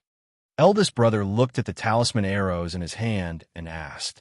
All the senior brothers and sisters have done their best. Ning Ke thought that those guys who played the zither, played chess, and admired the flowers also came to the lake to cheer for him. Did they contribute? Eldest brother felt a little regretful and said, "It's a pity that I wasn't there at that time. Maybe the arrows could be better." Ning Ke was born to take advantage of the situation and move closer to eldest brother. He showed a sincere expression and said seriously, "Then let's try again when we return to Chang'an." Eldest brother was startled and then said honestly, "Okay." Ning Ke knew that eldest brother must have seen through his intention, but he did not expose it. He did not even tease him and just agreed. In the face of such sincerity, Ning Ke actually felt a little shy, which was rare. Speaking of which, the calligraphy addict is really nice to you. Eldest brother, why are you talking about this? You should thank her. I know. Eldest brother dug out a few sweet potatoes from the ashes under the fire with a branch and said, "Eat them. They are very fragrant. Leave these 2 for the calligraphy addict and your big black horse. Don't touch them." Ning Ke reached out to touch the sweet potato and was almost scalded. He was a little angry and said, "It's okay to leave one for Shan Shan, but how can the big black horse be qualified to eat it?" Eldest brother was not used to his words. He thought that whether it was the big yellow bull raised by the headmaster of Academy or the big white goose raised by Junimo, they usually ate with everyone. Why couldn't the big black horse raised by youngest brother? He shook his head and said, Speaking of which, when I first entered the mountain when I was a child, I refused to eat meat because I always felt that everything has a spirit. Later, I was beaten by my teacher with a stick and saw the yellow bull eating meat, so I was forced to come here. Ninkei listened to eldest brother's long-winded memories while fighting with the hot sweet potato. He suddenly came to his senses and raised his head, shouting angrily, "Senior brother, why did you change the topic again?" Eldest brother looked at him blankly and asked, "What did I change the topic?" If Xiaohou mistakenly thought that the iron box was the tomes of arcane because of Lotus, then what about Tang and Yi Su? Tang did not come for the tomes of arcane. He wanted to kill Xiaohou and clean up the devil's doctrine. What about Yi Su? Ning Ke asked. Eldest brother scratched his head and said with some uncertainty, "It seems that he came for me." Ning Ke shook his head after a moment of silence and said, "It's not that simple." The great divine priest of Revelation said that the arcane would appear at the front gate of the devil's doctrine, north of the Hullen Sea. Since these super-mundane people came here, they must believe the great divine priest of Revelation's words. What good does the great divine priest of Revelation do for him and the divine hall by making such an untrue oracle? He looked up at eldest brother and said, "Then where is the tomes of arcane?" Eldest brother looked at him and kept silent for a long time. Then he asked, "Do you really want to know?" Ning Ke said, "Everyone in the world wants to know." Eldest brother said, "But even if you know, how can it help you?" Ning Ke stared at him and said seriously, "Senior brother, do you know that curiosity can kill a cat?" Eldest brother shook his head and said seriously, "This I really don't know." Then he looked up at the gray winter sky of the wilderness and said curiously, "In fact, I have never understood why the great divine priest of Revelation would make such an oracle. Now that I think about it, is it also some kind of lucky chance to have a curious younger brother?" After saying this, he took out the old book from his waist and handed it to Ning Quebec Ning. Kay took the old book in a daze and vaguely understood something. But he could not believe his own judgment at all. He looked down at the ordinary cover of the old book in his hand. After a long silence, he finally plucked up the courage to open the first page. His fingers were trembling because of nervousness and excitement, and the pages were flipped noisily. It was like the sound of water that once sounded by the pool on the mountainside of the snow-capped peak. This world did not know much about eldest brother of the academy. They only knew that the scholar in an old coat and shabby shoes always looked very clean no matter how much dust was on him. They only knew that the scholar was calm and happy. He loved to linger by the mountain stream and pool. He always had a water ladle tied to his waist. When he was thirsty, he would drink from it.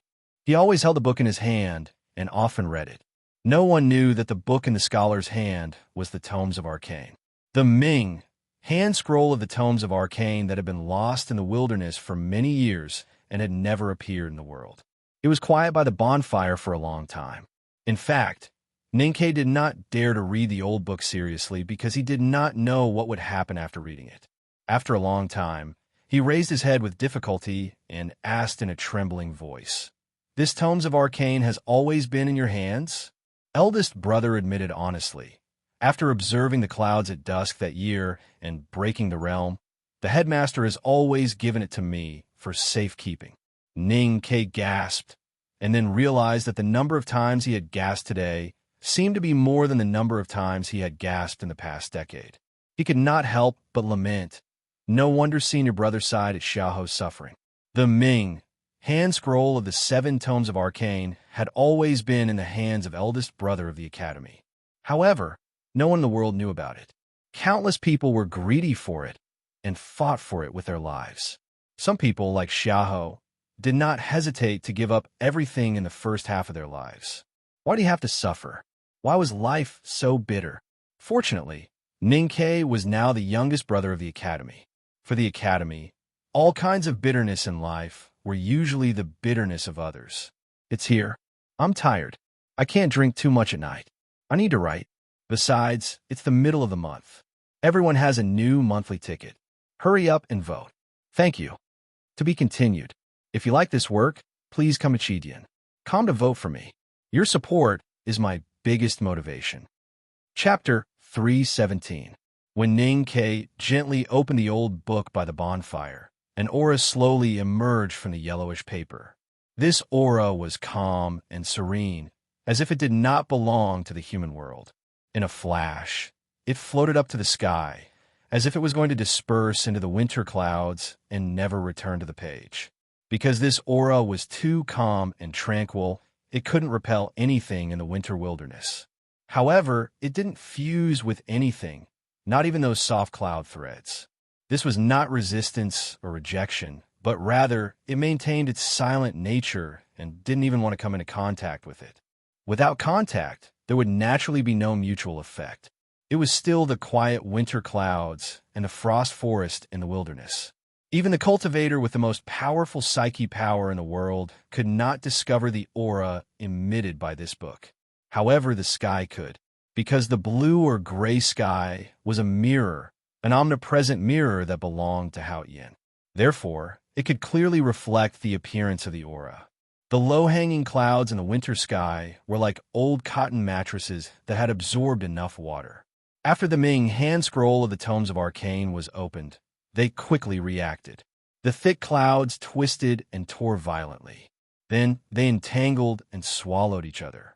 In the end, they separated from each other and turned into countless independent clouds. Among the tens of thousands of clouds, the distant blue sky was revealed. It was because of this background that these clouds had a clear sense of suspension and became countless silent stones floating in the air. Ning-Ke looked up at the cloud stones in the sky and thought of the hundreds of millions of jagged rocks in the Great Blockage Formation outside the front gate of the Devil's Doctrine. He seemed to understand and feel something in his heart. He sighed with emotion and remained silent. Somewhere in the black wilderness, Yisu was looking at the sky and observing the clouds. His hands were behind his back, as if he had already grasped the thin wooden sword. His head was raised high, as if he had already leaned against the thin wooden sword. His clothes were very thin, as if they would flutter with the cold wind in the wilderness. The expression on his face was also very thin. It was a kind of thinness formed by a kind of self-deprecating indifference. Another place in the black wilderness. Dun was also looking up at the sky and observing the clouds. His hands were hanging by his side, tightly gripping them like two firm stones. His head was raised high, like a boulder on the edge of a cliff that was about to fall. His fur coat was very thick. No matter how the cold wind blew on the wilderness, it did not leave a trace. The expression on his face was also very sincere. It was a kind of calmness formed from understanding the truth. Another black wasteland. Xiaohou gently lifted the reins and slowly raised his right hand, signaling the dark armored cavalry around him to stop. Then he raised his head to look at the tens of thousands of clouds in the sky that looked like suspended rocks. He could not help but recall the mountain gate that he could see day and night many years ago. He thought of many things, and a few traces of pain flashed across his steely face. At this moment, there were many people in the wilderness. They did not have the ability to come into contact with the tranquil aura that leaked out from the Tomes of Arcane, but they could see the strange phenomenon in the sky. They could see the independent clusters of clouds that did not merge with the heaven and earth. So they were shocked and then silent. The oracle of the great divine priest of revelation was true. The Ming, hand scroll of the Tomes of Arcane, appeared in the wilderness. Regrettably, people could only look at the sky and observe the clouds to know that the Tomes of Arcane had appeared, but they did not know where in the wilderness the Tomes of Arcane had appeared.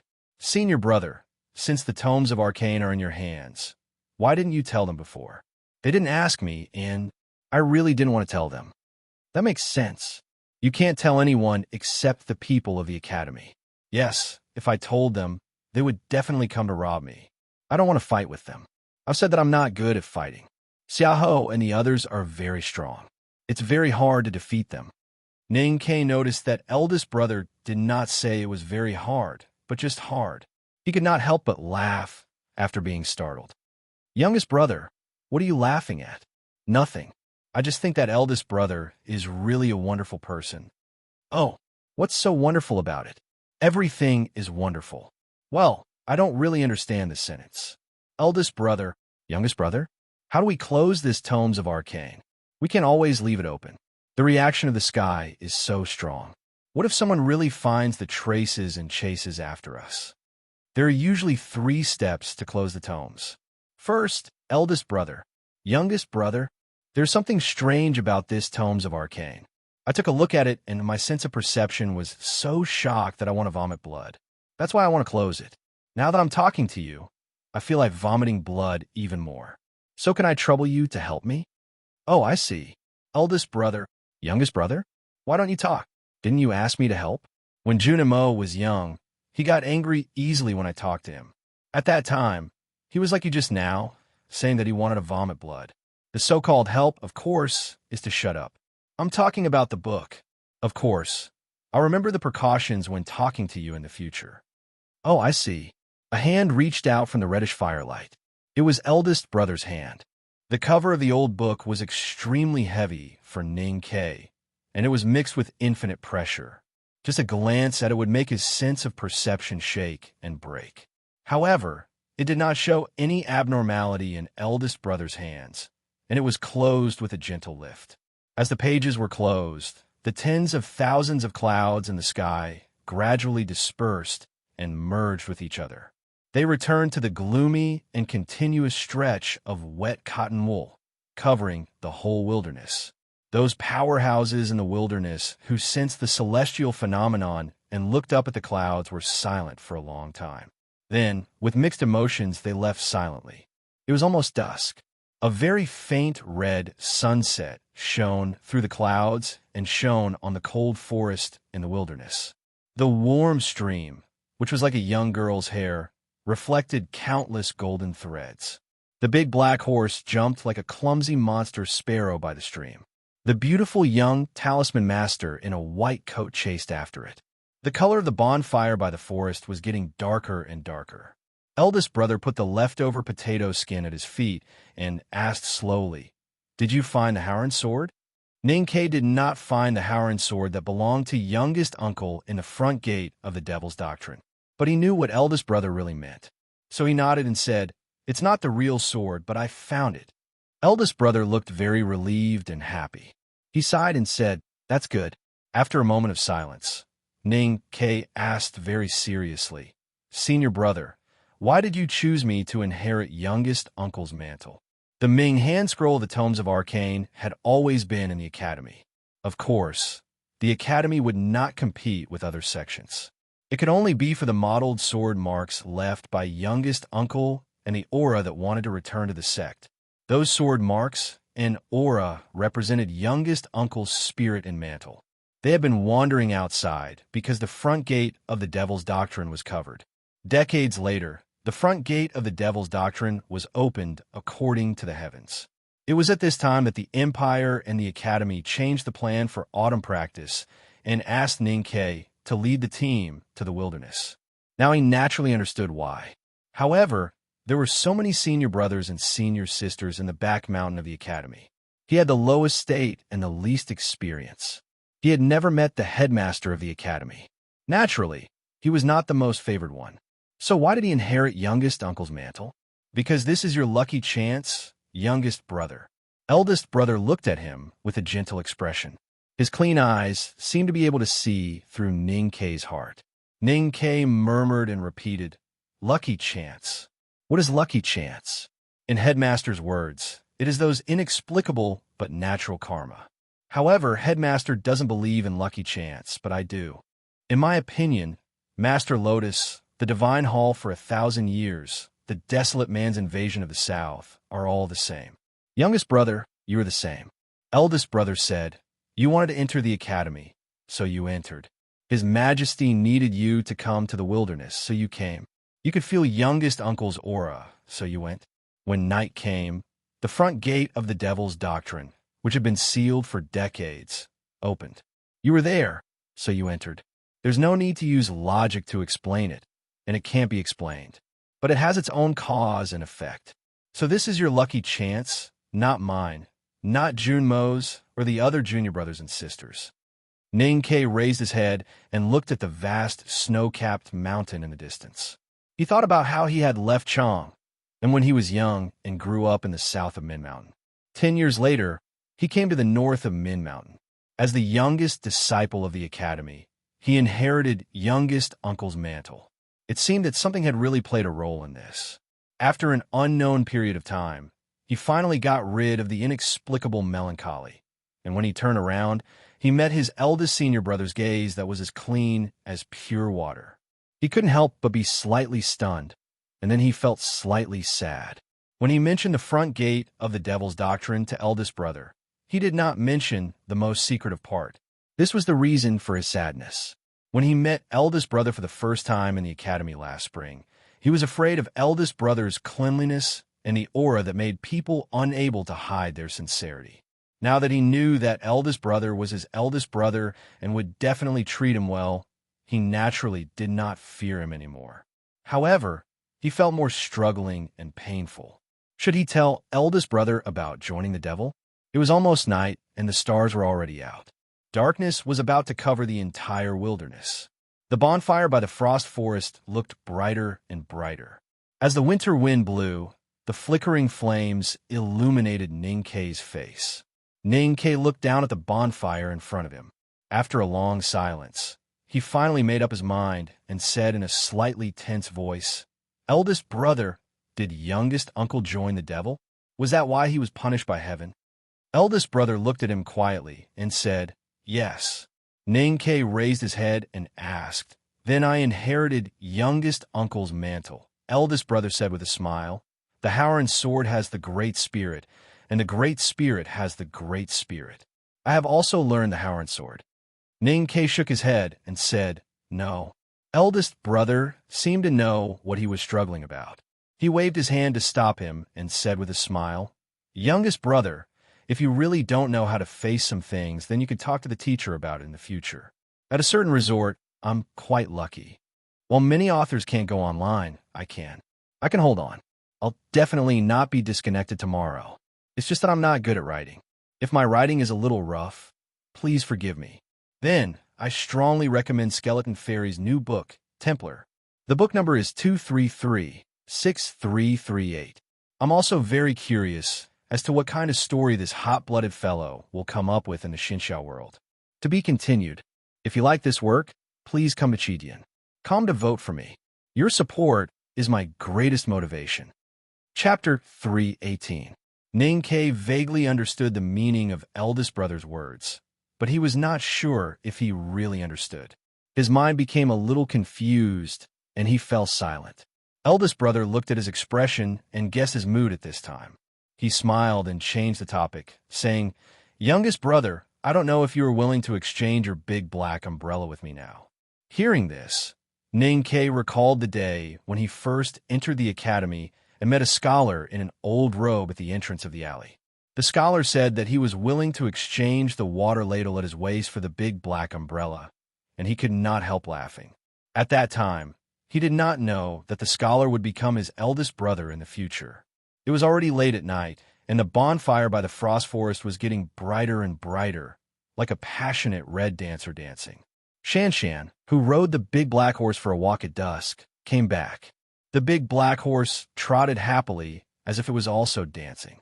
Accompanied by the smell of roasted potatoes and the crackling sound of firewood, 3 people and 1 horse spent the night in the open space by the forest. Ninkei and Shanshan's injuries gradually healed, and with the warmth of the raging fire, they did not feel too sad.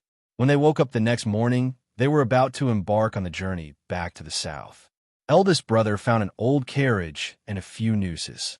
Ninkei and Sang Sang looked at the carriage in front of them and felt it was very strange. But thinking of eldest brother's ability, they felt relieved and did not ask anything. Only the big black horse had a very bad feeling when looking at the carriage. It probably guessed the heavy responsibility on its shoulders on the long journey back to the south. It lowered its head and kicked its hooves in annoyance. However, compared to its instinctive fear and obedience to Ninkei, it did not dare to disobey the scholar who brought it here from the far north of Tianqi Mountain. The wheels rolled over the hard frozen ground or the loose snow, making different sounds. Accompanied by these boring sounds, and led by the big black horse's angry breath. The three sitting in the old carriage gradually left the cold forest and headed towards the palace of the grassland tribe in the south. The journey could be interesting or boring. Although it was inconvenient for Ning Ke to ask eldest brother about the internal cultivation problems of the academy, because Shanshan was beside him, he had enough time to ask eldest brother about the stories of the cultivation world. In the past, Ning Ke knew nothing about the cultivation world. For example, he didn't know the origin of the Devil's Doctrine, the history of the Ming hand scroll of the Tomes of Arcane. The academy was the legendary unknown place, and he didn't know that he was the legendary world wayfarer. Because of these things, he made a lot of jokes. He even said in front of Shanshan that the world wayfarer was nothing. It was like giving himself a tight slap in the face. This kind of psychological trauma made him thirstily want to know the history of the cultivation world. Now that he finally had the opportunity to see all the scenes of the peak of that world through his seemingly omniscient eldest senior brother, how could he miss it? In the following days, the stories of cultivation continued in the carriage. Other than the fact that eldest brother spoke too slowly and almost fell asleep, it was a perfect homecoming trip for Ning, Quebec. The grassland tribes were already close to the left tent palace. Would the Blue Water Battalion at the frontier fortress of Northern Yin Kingdom be far away? If they went further south, they would enter the territory of the Tang Empire. After passing the two counties of Hebei and Gubei, they would see Chang'an. It was great that they could finally eat fried egg noodles again. It was great. The cultivation stories that eldest brother told Ning Ke were not secrets, at least to Mo Shanshan, the calligraphy addict, who was also from a famous sect. Therefore, she could not stay as excited as Ning Ke for a long time. She had heard many stories many times when she was young. Looking at Ning Ke's excited expression, she sympathized with Mr. First of the Academy, who had to play the role of the first teacher. She was even more impressed by Mr. First's strong patience. Other than the occasional sighs, Shanshan was also responsible for taking care of the big black horse's food and water. Most of the time, she was used to leaning against the window with her hands supporting her chin, looking at the scenery of the wilderness outside the window. The scenery of the wilderness in winter was really boring. She could not concentrate on the green grass and clear water. Therefore, in the end, she simply stared blankly. One day, Ning Ke finally noticed the girl's strange behavior. Looking at the faint sadness on her beautiful face, he was slightly stunned and asked, "Shanshan, what are you thinking about?" Now that the two of them were very familiar with each other, Shanshan was no longer used to using silence or coldness to cover up her shyness and nervousness. She did not turn her head when she heard his question, but still looked at the thick snow outside the window quietly. She said softly, "I have no brothers or sisters since I was young. I have no family. I don't know what that feeling is like." Ning Ke did not know how she became a disciple of the master of calligrapher, nor did he ask about her life. At this time, hearing her sighs, he could not help but feel a little ashamed. Then he thought of the rain in Lin 47th Street, and realized that he did not know what unfulfilled wish Xiao Zhuozi had other than killing Xiaoho. He could not help but silently think that he was not a good choice for a friend in this life. After a moment, he got rid of this emotion and looked at Shanshan's beautiful side profile with a smile. He knew that the reason for the girl's sighs and sadness was probably related to the scenes she saw by the Hulun Sea. In terms of herself, as the calligraphy addict, Mo Shanshan was completely qualified to be mentioned in the same breath as the Tao addict, Yi Hongyu, and the girl from the Devil's Doctrine, Tang Xiaodang. However, the two girls each had a powerful elder brother. When those people appeared, no one would notice her existence. How would she feel? Envy, jealousy, or sadness? I used to have a family, but I never had brothers or sisters. Therefore, I don't know what it feels like to have an elder brother. But if you have the chance to go to Chang and see my family, you can ask her. In order to comfort her, Ning Ke smiled and said, "But if you really want to have an elder brother, I can be your elder brother. I'm not talking nonsense. Even if I can't catch up to eldest brother state in the future, I can definitely be stronger than those two guys." When she heard the words "my family," Mo Shanshan's sparse and long eyelashes slightly trembled, like willow branches lightly brushing the surface of a lake. Only when she heard the latter part of Ning Kei's sentence did she slowly turn her head around. She silently looked at Ning Kei's familiar, yet slightly unfamiliar face, and after a long period of silence, she suddenly smiled and said two words with certainty. No. Ning Kei was slightly stunned. He scratched his head and asked, why not? Mo Shanshan smiled slightly and explained very seriously, because you are too weak. Ning Kei looked at the girl's beautiful face and tightly pursed thin lips. His heart moved slightly, and then moved again. He thought that this sentence really hurt his self-esteem. Did he have to wear the hat of the weakest world wayfarer of the Academy in history for the rest of his life? His self-esteem was extremely fragile after experiencing so many setbacks. With a bitter face, he muttered to Shan Shan, I don't believe that I can't be stronger than those two guys in the future. If you're not satisfied with this, I'll let eldest brother recognize you as his sister. I'd like to see if you can find a brother in this world who's stronger than eldest brother. Eldest brother had been looking at the two from the opposite side of the carriage. The expression on his face was very gentle, like an experienced elder looking at his younger generation. He could tell that there were many hidden meanings in the conversation between the two, but he realized that no matter who it was, in fact, they were not absolutely clear about what they wanted. After thinking for a moment, he made a decision. The reason why he made this decision, other than the standpoint of the Academy itself, was mainly because he was very grateful to the girl for taking care of Ning Quebec. He liked the girl's way of doing things. This was because he had vaguely guessed something after following the headmaster of the Academy to travel around all these years, and also because of the past that only belonged to him many years ago. When Shan Shan heard this, she thought to herself, what kind of status does Mr. First have in the Academy have? It's fine if you and I are familiar with each other and joke around, but how can you involve Mr. First in this? Not to mention asking him to accept me as his sister? Mr. First would definitely not care about such a ridiculous suggestion. But if he did not care, it would naturally be boring. How could she make Mr. First feel bored? The more she thought about it, the angrier she became. She glared at him fiercely, but because the girl's eyes were too loose due to her myopia, it was not scary to force her eyes to widen. Instead, it looked even more adorable. Suddenly, at this moment, eldest brother looked at her with a gentle expression, smiled, and said two words with certainty. Okay. The carriage suddenly became quiet. Ning Kei looked at eldest brother with a puzzled expression. He did not understand why his joke would get such a response. Of course, he did not think that eldest brother was also joking, because if eldest brother was joking, would he still be eldest brother? As for Shan Shan, she was even more shocked and did not know what to say. She suddenly felt a little helpless and lowered her head, using her black hair to cover the complex and joyless expression on her face. She stared at the toe of the shoe sticking out of her skirt and did not dare to move. Eldest brother laughed at their reactions and added seriously, It's my honor. Mo Shanshan finally knew that it was true. She raised her head and looked at eldest brother with mixed feelings.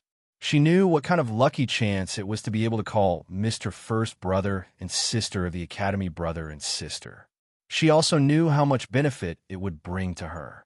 For a moment, she felt an inexplicable fear and sincere gratitude. But most of all, she felt warm because of his gentle gaze. Eldest brother looked at her and asked calmly, What do you plan to do next? Mo Shanshan sat properly and calmed herself down. She answered seriously, I plan to meet senior sisters and junior sisters in the military camp of the Yin territory and then return to the Great River through capital Chung in the South Jin Kingdom. Eldest brother smiled and said, If you want to return to the Great River, you have to pass through the South Jin Kingdom. But you don't have to go through capital Chung. After entering the Tang territory, you could travel around Chang and for a few days. What do you think? Mo Shanshan did not know why Mr. First suddenly invited her to Chang'an. She turned her eyes slightly and secretly glanced at Ning Quebec. No one knew what she was thinking, but her slightly round and beautiful face instantly blushed. Are we going to Chang'an? She lowered her head and thought shyly. But what came out of her thin lips was something else. Her voice was even softer than the buzzing of mosquitoes in the winter wilderness. I'm afraid that it will delay Mr. First's journey. It is indeed inconvenient to be outside. My head is about to fall off. Rub it yourself. Sigh. To be continued. If you like this work, please come Chidian. Come to vote for it. Your support is my biggest motivation. Chapter 319. Eldest brother said gently, after we meet the teacher in Chong, and we will change the way we address each other. Now you can call me senior brother like youngest brother. As for the itinerary, you don't have to worry about it. For me, cultivation is just a wandering. Moreover, we're going to Yang City, so it is convenient for us to return to Chang'an. Listening to the conversation between eldest brother and Shan Shan, Ning Ke vaguely sensed something, but subconsciously did not want to think too deeply about it. When he heard that they were going to Yang City, he thought that they were probably going to see Xiaoho, and could not help but feel a little worried. He didn't say what he was worried about, because no matter how dangerous Sun's Oil City was, he couldn't persuade a person like eldest brother to avoid it. However, his worry was very clear. Eldest brother said, "That day at the Hullen Sea, I did not know about the horse gang. Now that I know," and with the fist that he handed over when snatching the tomes of arcane, he has to give an explanation for these things. His tone was calm and gentle, and his speech was still slow.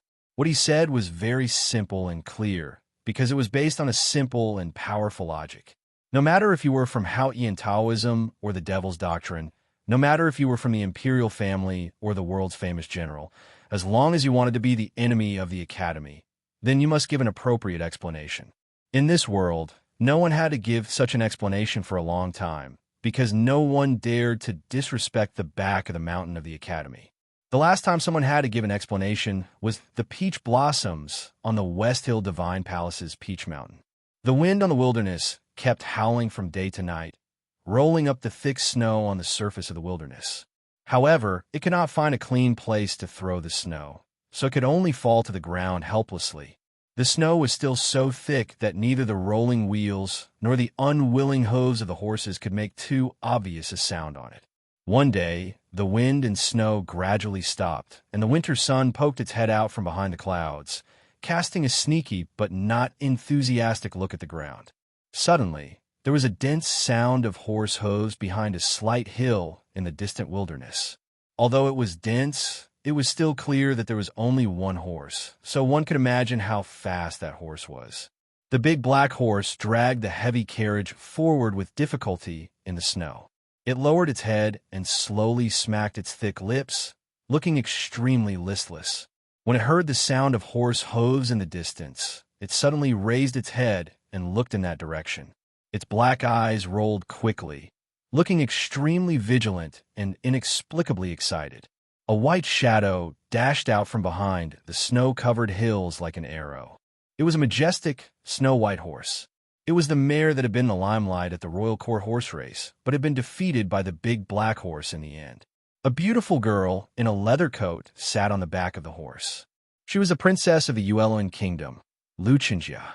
The hooves of the snow horse were stained with mud, and it was no longer as pure and beautiful as before. It was obvious that it had gone through a long journey and had no time to rest. The face of the girl on the back of the horse was still beautiful, but her eyebrows were full of sorrow and anxiety, and she looked extremely haggard. The world's 3 addicts were recognized as the most beautiful young cultivators in the world. The flower addict could be said to be the prettiest girl among the 3. No one knew why she looked so haggard. The galloping snow horse rushed out of the hills and slowed down when it saw the carriage slowly approaching from the wilderness. When it realized that the carriage was being pulled by the most despicable black horse, it could not help but let out a neigh. It wanted to charge forward and bite it, but at the same time, it subconsciously wanted to avoid it in fear. Its chaotic thoughts affected its movements, and its limbs, which were already weak from the long journey, almost tripped over something. It staggered and almost fell forward. Luchinjia frowned slightly. She lifted the reins with her right hand and barely managed to control the horse under her. At this moment, she was only a dozen steps away from the carriage and could see it clearly. The curtains of the carriage were slowly lifted. Luchinjia looked out of the window. Her eyes were as cold as the frost in the wilderness. There was pain and intense hatred in the depths of her black eyes. She was completely different from her usual beauty. The curtains were completely lifted. An ordinary-looking scholar looked at her with a gentle expression and nodded in greeting. Lu Chenjia was slightly stunned. Then, she saw Ning Ke and Mo Shanshan behind the scholar. She guessed the scholar's identity. After a moment of silence, she took a light breath and bowed respectfully. Then, she did not say anything to the people in the carriage. She kicked the horse's abdomen with both feet, causing the nervous snow horse to stop confronting the big black horse. Then, they continued into the depths of the wilderness. Where is she going? It was really dangerous for a girl to walk alone in this great wasteland. She is of high status, and no one dares to offend her in the Central Plains. However, this is the wilderness. Not to mention the dangerous snowstorm, she would also be in big trouble if she met the desolate men. The desolate men do not have a good impression of the Buddhism and Taoism sections. Ning Ke looked out of the window at the gradually disappearing snow horse and sighed worriedly. There was silence in the carriage. No one responded to his sigh. He was slightly surprised. Then, he realized that eldest brother and Shanshan were looking at him with a very complicated expression. What's wrong? Eldest brother smiled and did not say anything. After a moment of silence, Shanshan said, I realized that Yi Hongyu was right. You are indeed very shameless. Ning Ke was furious and asked, How am I shameless? Shanshan lowered her head and said softly, Chenjia took the risk to ride alone into the wilderness to find her fiancé. She did not want to meet us because she knew that Prince Longqing was seriously injured by you and was on the verge of death. You know very well that this is all your fault. Why are you still hypocritically worrying here? Ning Ke was a little embarrassed. He did not know how to continue the conversation to cover up his shamelessness, so he simply shut his mouth. At this moment, hurried hoofbeats sounded outside the carriage. They opened the curtains and saw that it was the flower addict, Lu Chenjia, who had returned. Lu Chenjia looked at Ning Ke, who was by the window. She suppressed her emotions and asked in a slightly hoarse voice, Have you seen him before? Ning Ke looked at the girl on horseback. After a moment of silence, he said, I have not seen him after that. Lu Chenjia did not say who he was, and Ning Ke did not say where he was after that. They both knew that if they were to be too explicit, the hidden resentment between them might explode into a real battle. Lu Chenjia stared at his face and was silent for a long time. Suddenly, she lifted her sleeve and wiped her lips. Then, she lowered her hand to her thigh and covered the blood stain on her sleeve. She asked indifferently, Please tell me where he might have gone. On the snow cliff, Ning Ke had shot an arrow through Prince Longqing's chest. After that, a series of unforeseen events had occurred. Now that Yi Hongyu had met up with the papal cavalrymen of the Divine Hall, this news had naturally spread throughout the wilderness. The Divine Hall was indescribably furious. But most importantly, no one knew whether Prince Longqing was dead or alive. The person who was most concerned about Prince Longqing's life was, of course, his fiancée. That was why Lu Chenjia ignored the objections of Aunt Cuny Matty and the people of the Divine Hall and forcefully rode the snow horse into the depths of the wilderness. Ning Ke calmly returned the flower addict's cold gaze. He did not feel any guilt. As the saying goes, he was in the right, so he did not care about the endless hatred and murderous intent in her eyes. He said, I was too far away from him that day, so I do not know if he is still alive. You should ask Yi Hongyu about this. Hearing his reply, especially the calmness in his voice, Lu Chenjia lowered her eyelids slightly. Then, she silently lifted the reins and continued into the depths of the wilderness. The figure of the horse and the person seemed exceptionally lonely and sorrowful. In the northernmost part of the Bishanki Mountain, thick snow covered everything between heaven and earth, half covering a simple leather tent. Other than the desolate men, no one could survive in such a cold place. A father and son from the desolate man lived in the tent. They belonged to the last tribe of the desolate men to migrate south. They had just completed their winter rites and were preparing to return to the settlement of their tribe. But before that, they had to first solve a problem in the tent. That problem was a young man from the Central Plains. The young man's clothes were extremely tattered, but one could tell from the bright yellow shreds that they were very expensive. Presumably, his identity was not ordinary. However, his current appearance was too miserable. Because of the cold weather, the miserable large arrow wound on his chest and abdomen did not fester or grow worms. Instead, it was frozen into something that looked like bacon. It looked extremely terrifying. The father and son found him in the thick snow in the mountain. Although he was obviously from the Central Plains, the father and son followed the tradition of the desolate men when they went hunting and dragged him back to their tent to treat him. However, after the young man woke up, he still looked like a dead man. He stared at the linoleum on the top of the tent with his eyes wide open. No matter what the father asked him, he refused to speak. The father and son could not be bothered with him.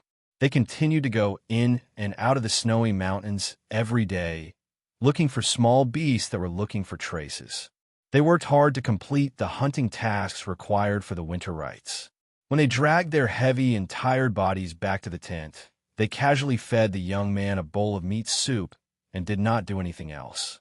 It was unknown whether it was because he was blessed by Hao Yin or because there was a strange source of vitality in his body, but the young man did not die. He only became abnormally thin, with deep eye sockets and protruding bones. The once beautiful face of the Son of God gradually became ugly and gloomy. One day, the young man finally sat up. He panted violently and painfully, caressing the horrifying hole in his abdomen. While the desolate man father and son were not paying attention, he took out a hunting knife from the corner of the tent and slashed at the strong desolate man father.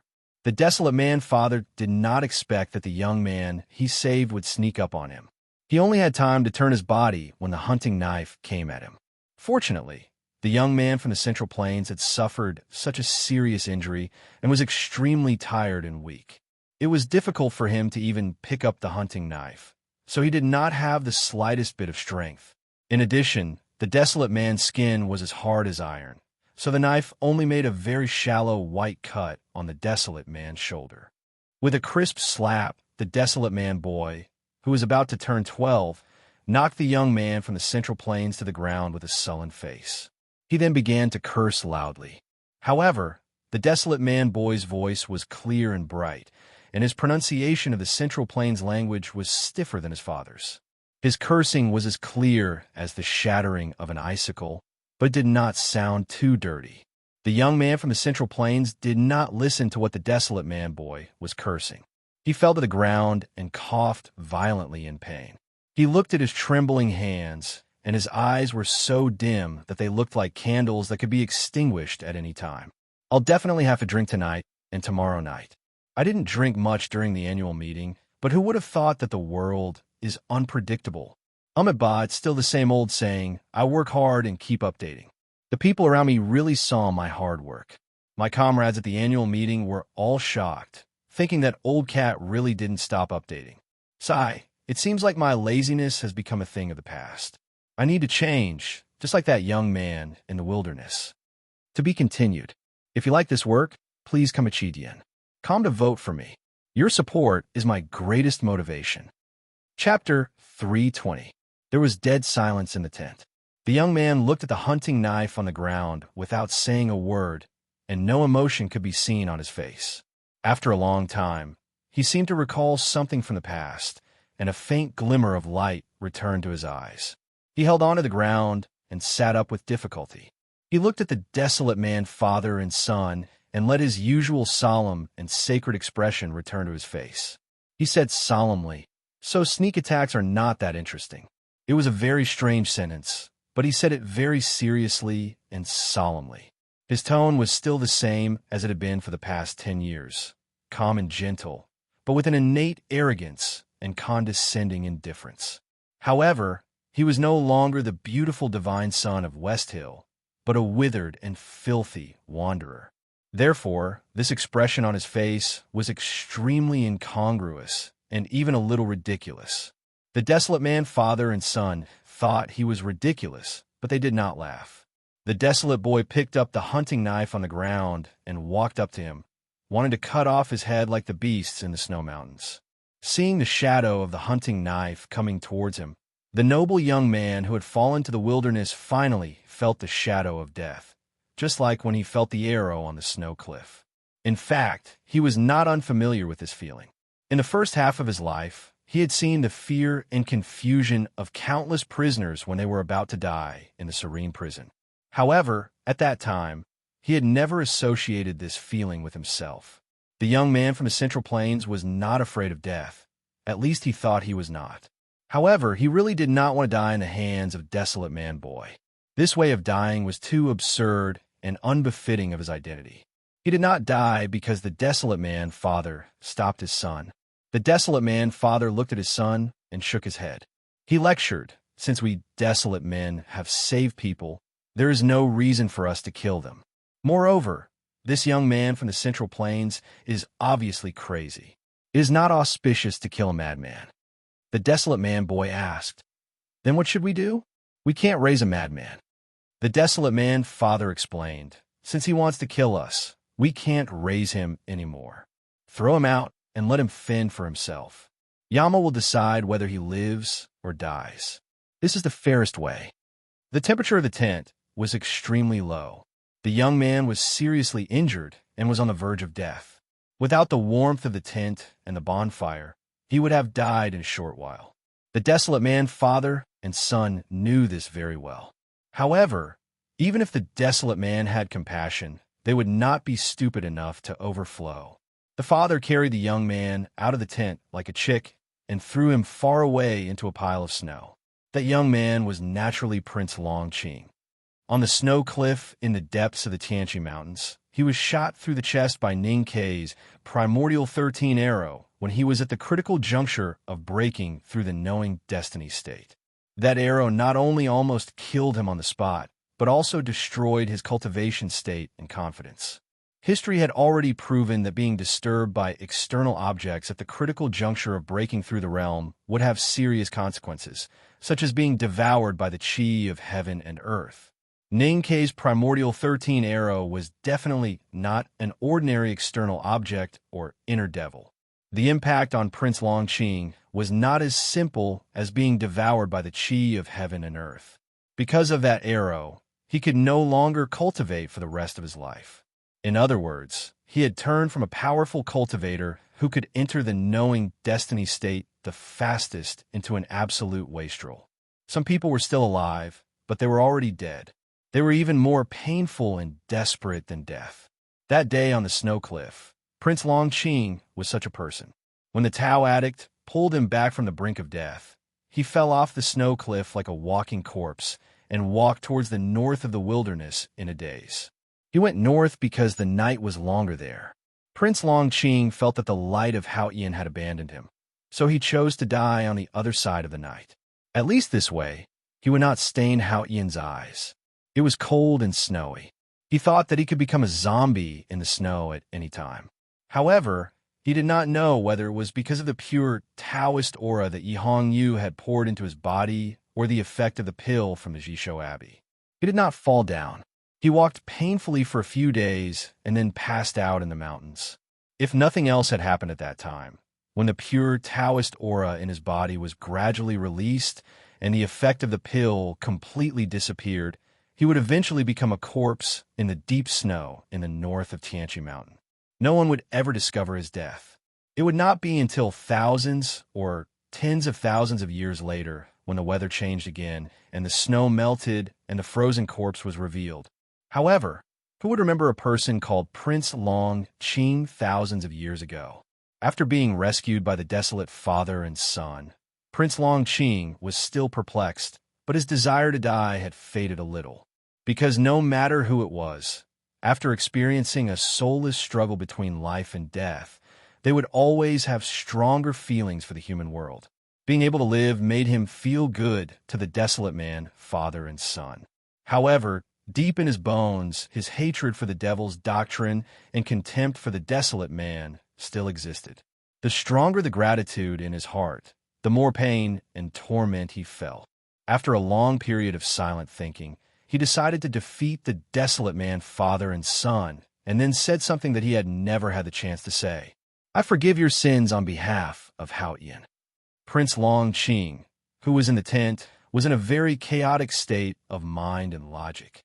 That state was between life and death, between light and darkness, between gratitude and hatred, between glorious memories and embarrassing reality. It was precisely because of this that he made such an inexplicable choice. The fact that he was thrown out of the tent made Prince Long Qing sober up. He clearly remembered many things. He was no longer the West Hill divine son who had plucked peach blossoms in his hands. He was no longer the prince of Yin Kingdom who had lived a luxurious life since childhood. He was no longer the person who was qualified to be the one who was expected to revive the Yin Kingdom. Instead, he was just a wastrel whose snow mountain and ocean of qi had been destroyed and could no longer cultivate. He lay in the cold snow, not knowing whether he was dead or alive. Images of the past flashed quickly in his mind. It was unknown whether it was because of these images or the cold, but his body became more and more stiff, his thin and dirty cheeks became paler and paler, and the luster in his eyes became weaker and weaker. Prince Long Qing, who used to be Prince Long Qing, was now like a poor beggar, silently waiting for his death on the snowfield where few people could be seen. However, fortunately, or extremely unfortunately, Yama, who was in charge of the night and death, seemed to hate the faint smell of light that still remained in this beggar, and refused to give him a sweet kiss. Prince Long Qing sat until the early morning. His eyelashes moved slightly, and the slender and charming eyelashes fell with the rustling of frost. He indifferently looked at his chest and found that he was actually not dead. He slowly stood up and continued his journey that had been interrupted for some time.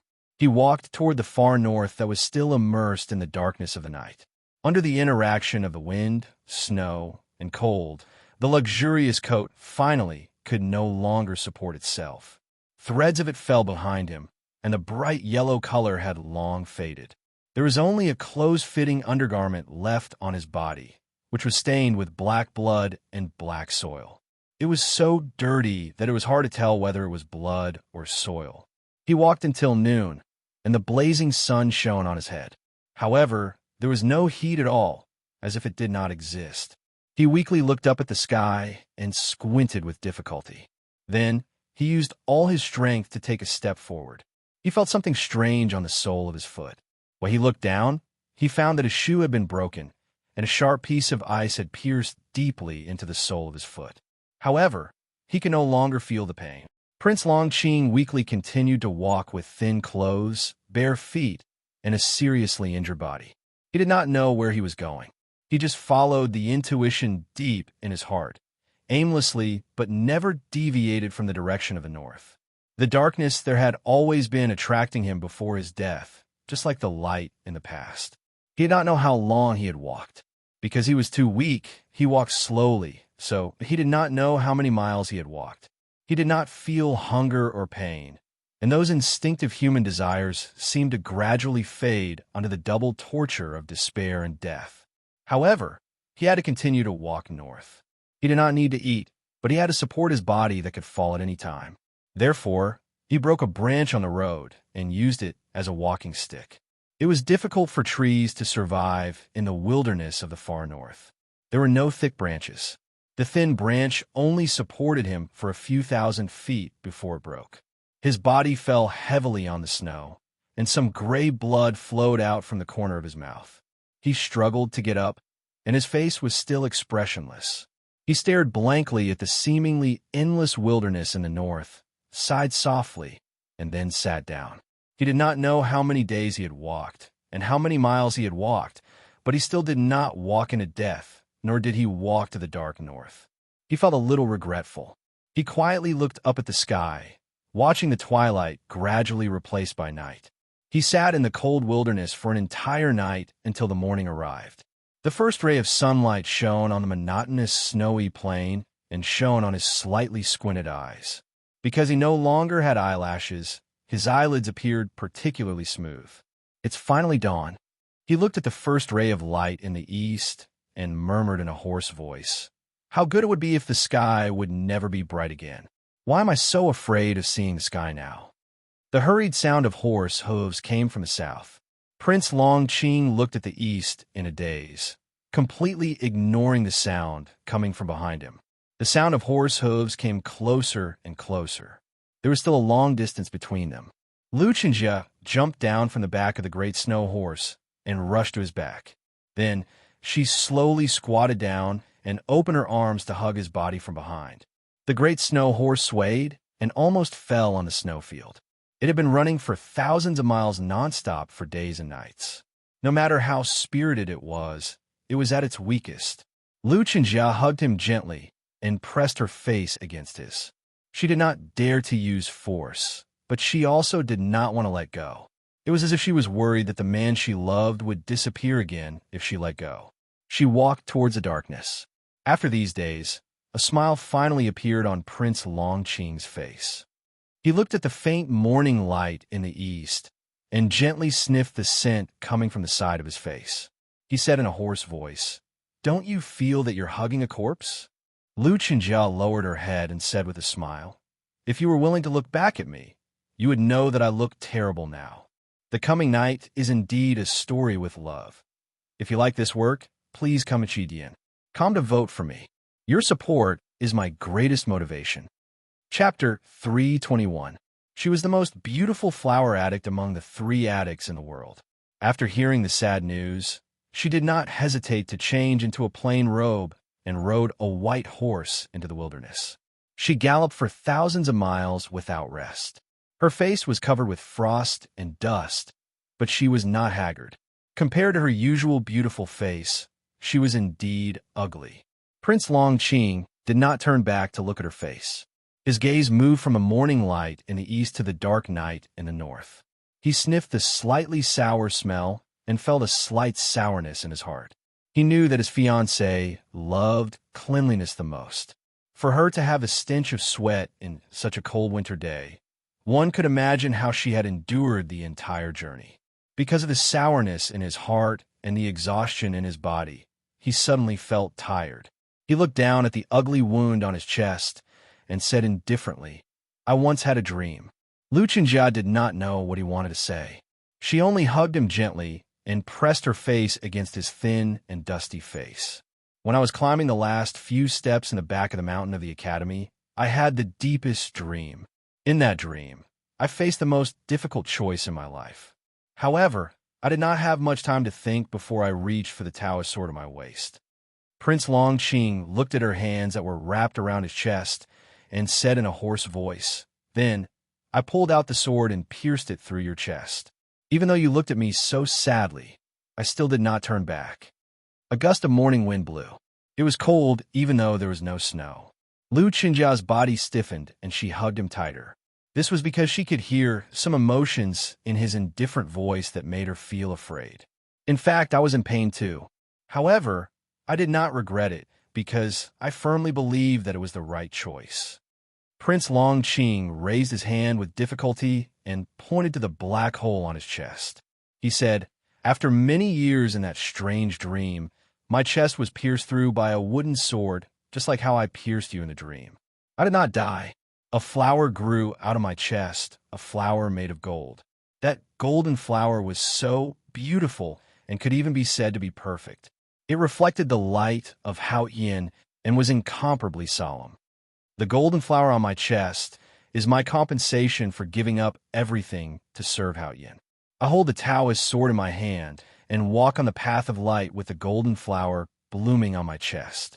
However, what makes me sad, regretful, and even angry is that I paid so much in my dream but still could not walk to the end. Why is that?" Prince Longqing's eyes reflected the brightening morning light in the east. His eyes were as dark as a willow, the wisp, without the slightest emotion that a human should have. There was only endless despair and confusion about God. Why is this happening? Is absolute light absolute darkness? But what I see and what my Tao heart feels is light. Why did great heaven give me such a harsh trial? Does he think that my Tao heart is not firm enough? I have been so perfect since I was young. Why do I have to suffer so many setbacks? The light in his eyes gradually faded and became as dim as the first rays of dawn in the north. After a moment of silence, He laughed somewhat crazily and raised his right hand with difficulty to cover the pitiful hole that looked like the lips of a dying old man. He said, "Until Ninkei pierced through my chest with an arrow on the snow cliff. There was no flower made of gold outside the hole, only a flower of despair. Only then did I realize that there is no such thing as perfection in this world. All the pride and glory in the past was just a footnote for the final destruction. Just like the Taoist temple on the Peach Mountain, the more beautiful the carvings are, the more emotional it will be when it collapses." Lu Qinjia's arms, which were hugging him, began to tremble slightly. She could not understand what he was saying. The words were clear, but the meaning behind them was so fragmented and illogical. It was so fragmented that she could not understand it. She could only feel the despair and self-abandonment in it. Prince Longqing said slowly and desolately, "I know that you truly pity me, but the current me and the future me do not have the right to accept your pity. So don't pity me. Just accompany me for a while." He slowly pulled Lu Qinjia's hand away from his neck and said, "Don't worry about me committing suicide. Even though I have nothing left in this world and have already given up all hope, I will not seek death. Hao Ian seems to think that I have not been punished enough and does not want me to die just like that." The heavily injured Prince Longqing did not have any strength at all. But when his fingers touched the back of Lu Qinjia's hand, she did not resist at all and let go.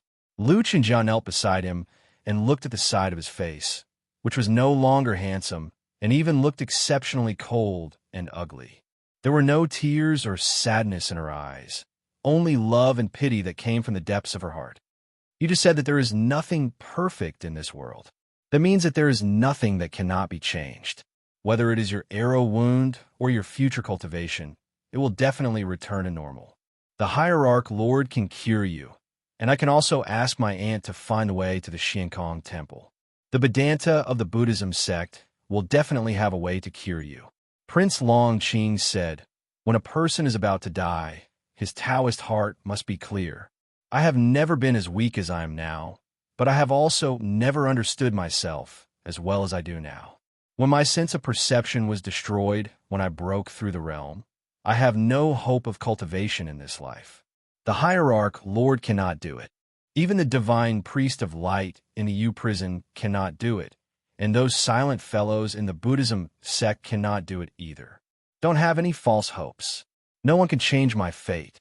He looked into the distance and said, faintly, "On the stone outside the firewood gate in the back of the mountain of the academy, the headmaster of the academy should have left 4 words for me.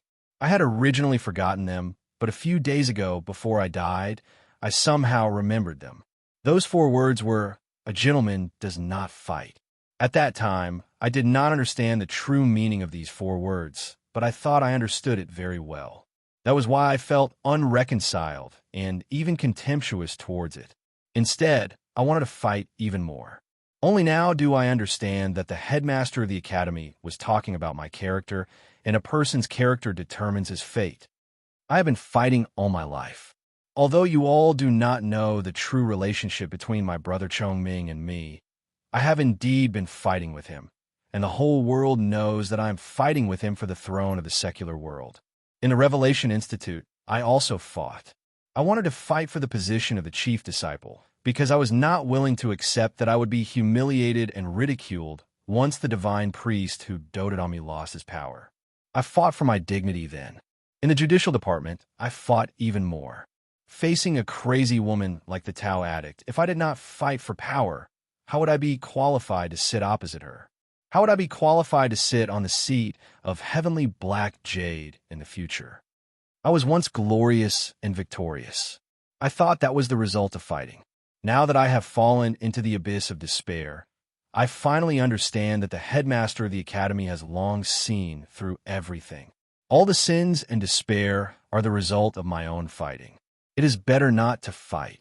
Lu Qinjia knelt beside him weakly. She lowered her head and listened to him muttering to himself. The hair floating in front of her forehead swayed like lifeless grass in the wilderness. Her face was pale, without a trace of blood. Prince Longqing smiled foolishly. His pale smile looked abnormally desperate. He said, Do you know? I used to really think that I was the guardian of light. No matter how many people I killed or how many bloody things I did in your eyes, my Taoist heart was still clean, because I believed that I was carrying out the will of Hao Yin. Since I was the guardian of light and carrying out the will of Hao Yin, of course I had to be a perfect person. That was why I paid great attention to my appearance, dressing, and speech. I rarely drank to prevent myself from messing up. I was gentle to others, but strict to myself. I was particular about my demeanor. Even when I was dealing with the troublesome remnants of the devil's doctrine, I did not make a sneak attack. That time at the back of the mountain of the academy, I was the first to arrive. But in order to maintain my demeanor, I waited for a long time for Ning Quebec. In the end, the most troublesome and shameless enemy of my life came. Prince Longqing looked at the dimly lit sky and said, "After I was injured, I thought I would die. But I did not die for no reason. So I thought that maybe Hao Yin did not abandon me. It just pointed me to a different path. So I wanted to try to go into the darkness. I didn't want to care about my demeanor anymore. I gathered a lot of strength and courage. I picked up the hunting knife and chopped at the head of a 12-year-old desolate man-boy. But do you know what happened? I did not succeed. I was even willing to give up the light. I was already shameless. I had already planned to surrender to the darkness and walk to the other side of the absolute. But why did I not succeed? There was great fear in Prince Longqing's eyes. He murmured, "It turns out that this is not a story of Hao Yin's trial of believers. It is not a story of falling from light to darkness. It is not a story of pain, but still hope. This is just a story forgotten by Hao Yin. It is indeed painful to struggle between the light and the darkness. It is even more painful to surrender to the darkness. But that kind of pain is alive. It is alive. But what about me now? Even if I want to surrender to the darkness, I am still rejected. It turns out that I am not qualified to be abandoned by Hao Yin. I am just a small figure forgotten by Hao Yin in the north of the wilderness." He coughed painfully. His skinny body was as hunched as an old man's. It was as if he was about to become a pile of snow in the wilderness. Lu Chenjiao looked at him in a daze. Suddenly, the sadness in her eyes faded. She slowly stood up and steadied herself after swaying a little. She said calmly and firmly, "I will kill Ning Ke first. Is there any meaning to this?" Prince Longqing stood up with difficulty. He turned around and held her haggard but still beautiful face. His dirty fingers caressed her skin slowly. He said, "There is no meaning to this." Lu Chenjia looked at the face that was so close to her. She realized that this face had become extremely unfamiliar. Her heart ached, and she bit her lower lip.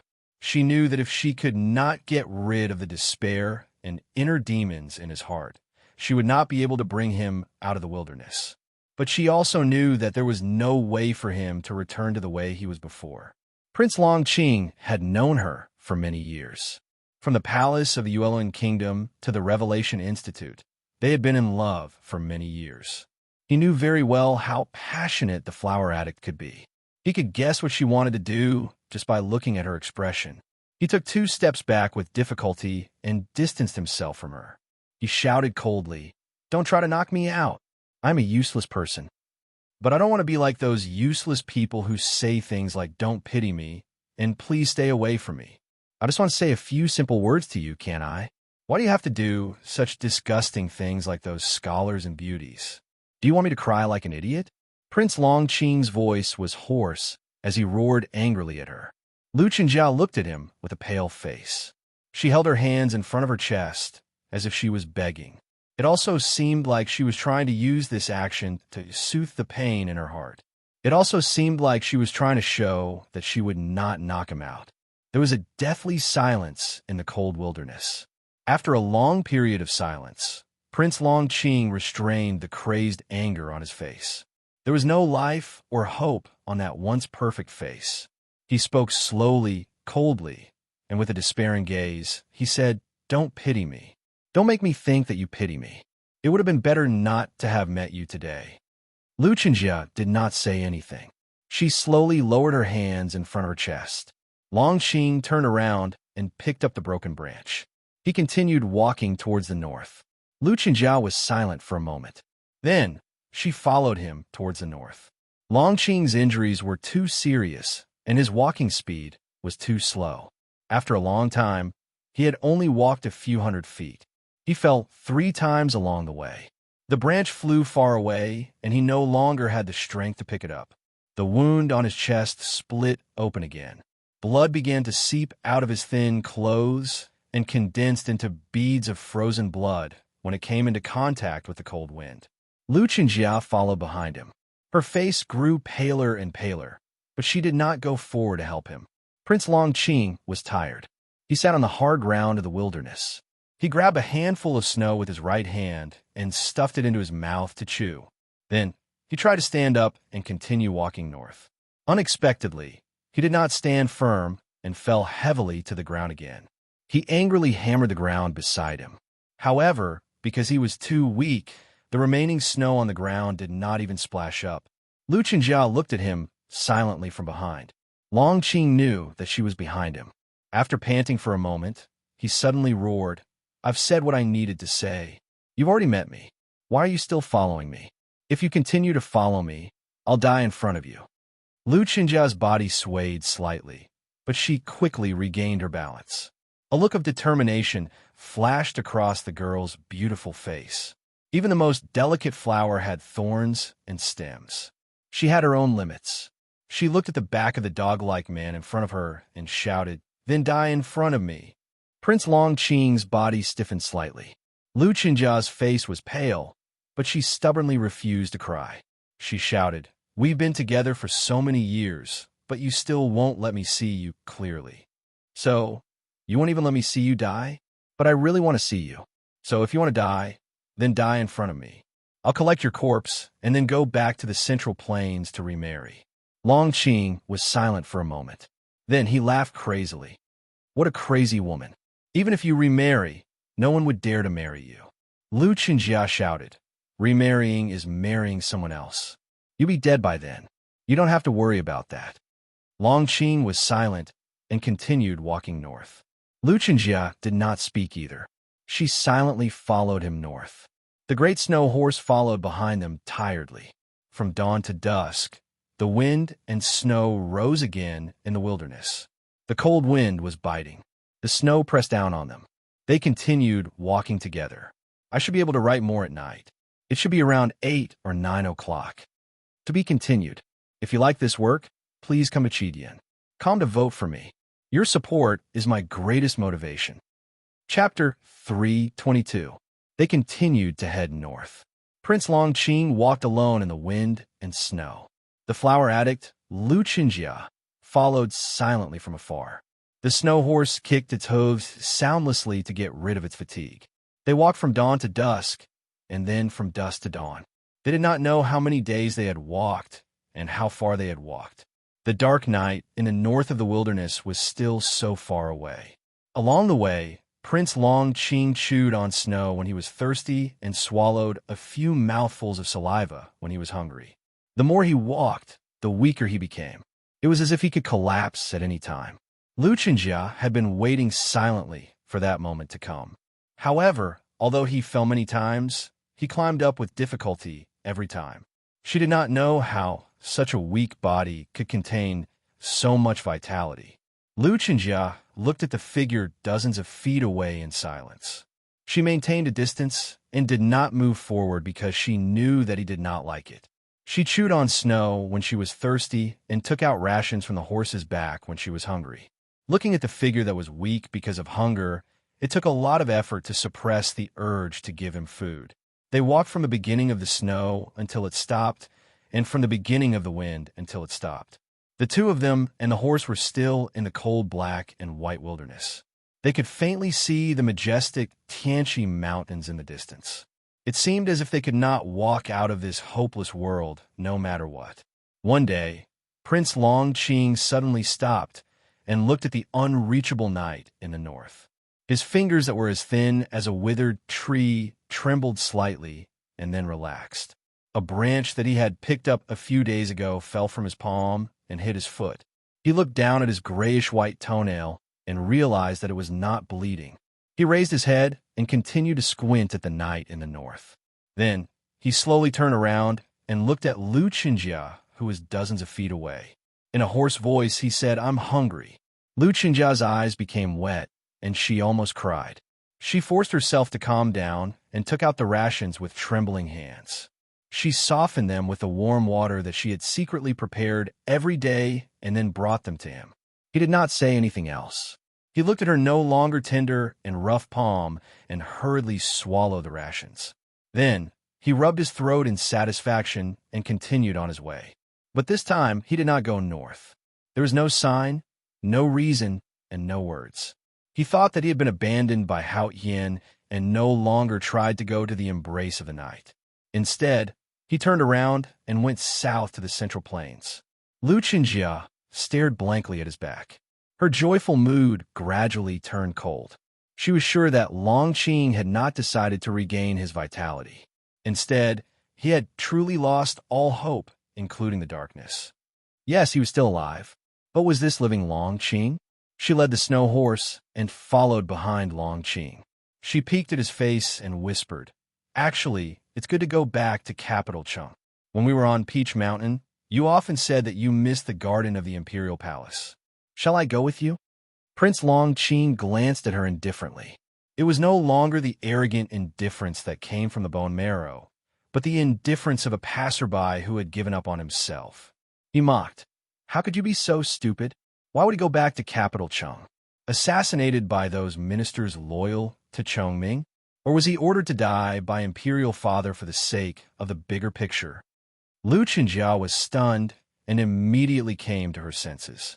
She understood that if Long Qing returned to the capital of the Yin Kingdom, he might not even be able to see the next morning. That was because he was not the West Hill Divine Son who had the support of the Divine Hall.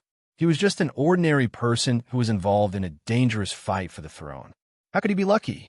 The hierarch has always admired you. Besides, there's also the divine priest of judgment. She said carefully, "Idiot, do you really think that Peach Mountain is a place of light and holiness?" Prince Long Qing looked at her and said mockingly, "What appreciation and value are all based on your strength? Yi Hongyu won't lie, and she doesn't have to. I've already been crippled by Ning Kei's arrow. What use do I have to the Divine Hall? Do you really think that just because I'm good-looking, I can really help the temple attract believers? Those old guys on Peach Mountain have no respect for anyone but Hao Yin. How could they have sympathy like you?" These words were harsh and vicious, but there was no way to refute them. Lu Qingjia lowered her head and muttered, "Can we go to Yueluen if we really can't do it? You know that I've prepared a garden in Jingshan that I've been waiting for you to see." She knew that she had said something wrong the moment she mentioned Yueluen. As expected, Prince Long Qing's expression grew colder and colder. His eyes even revealed a look of disgust. He stared at her and said resentfully, "I'm not going north because you, an annoying woman, are always following me. How could Yama see my sincerity? I don't want to die, so I can only go south. It's that simple, but my not wanting to die has nothing to do with you. So if you're willing to give me food, you'd better shut up." Lu Qingjia slowly clenched her fists and pursed her lips. She looked at the shadows cast by the setting sun in the wilderness. She looked at her own shadow and the shadow of the man opposite her. She realized that no matter how hard she tried, they could not overlap. All the way to the south and further south, the wind and snow had stopped, and there were signs of beasts in the wilderness. The longer they walked south, the closer they were to the prosperous and real human world. However, the shadows of two people and a horse on the surface of the wilderness maintained a sad distance. The Yin Kingdom was located at the northern end of the mainland. It shared a border with the grasslands left King's Palace. There was also the terrifying Tang Empire beside it. Therefore, it was difficult to say that the country was strong and the people were not rich. It was the end of the year and the cold of winter was thick.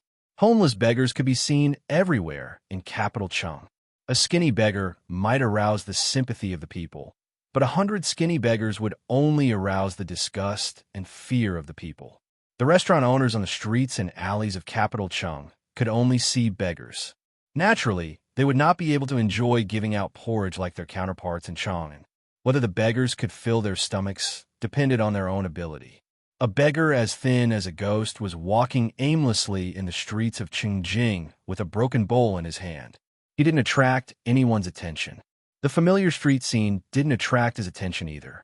His attention was completely attracted by the aroma coming from the restaurant of the hotel. It was a pity that he didn't have a unique knack for begging like those old beggars.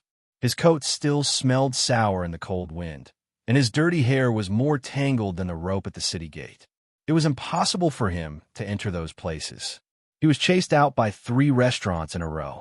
The waiter of the last restaurant even hit him hard on the thigh with a stick and then kicked him to the middle of the street. The skinny beggar's face was covered with dirt, and it was impossible to tell his age. He stood in the middle of the street with his hands on his waist and a bowl that was even more broken. He cursed at the restaurant in the middle of the street. His foul language was even more stinky than the dirt on his body. He did not run away until the waiter rushed out with a stick.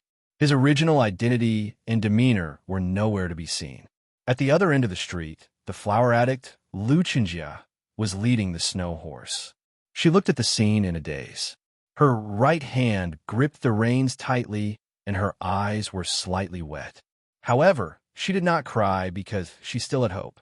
On the way back from the wilderness, she had already washed up and changed into clean clothes. However, because of her unhealthy complexion and thin figure, she looked particularly haggard, which made her look even more pitiful. If it weren't for the snow horse beside her, which was obviously a precious animal, who knew how many city guards or people in Jianghu would have bad intentions towards her. These few days, she had seen Longqing return to the capital of the Yin Kingdom incognito. She had seen him wandering the streets and the lowest level of the secular world. She had seen him being beaten by the waiters of the restaurants with sticks. She had seen him struggle to survive. There were many times when she could not help but want to go up to him, but she did not dare to. This was because on the way back from the wilderness, Longqing no longer asked her for food when he saw people. Every time she wanted to help, he would scream crazily. He would even pick up anything that he could touch and throw it at her, whether it was rocks or mud, except for the broken bowl that he used to beg for food.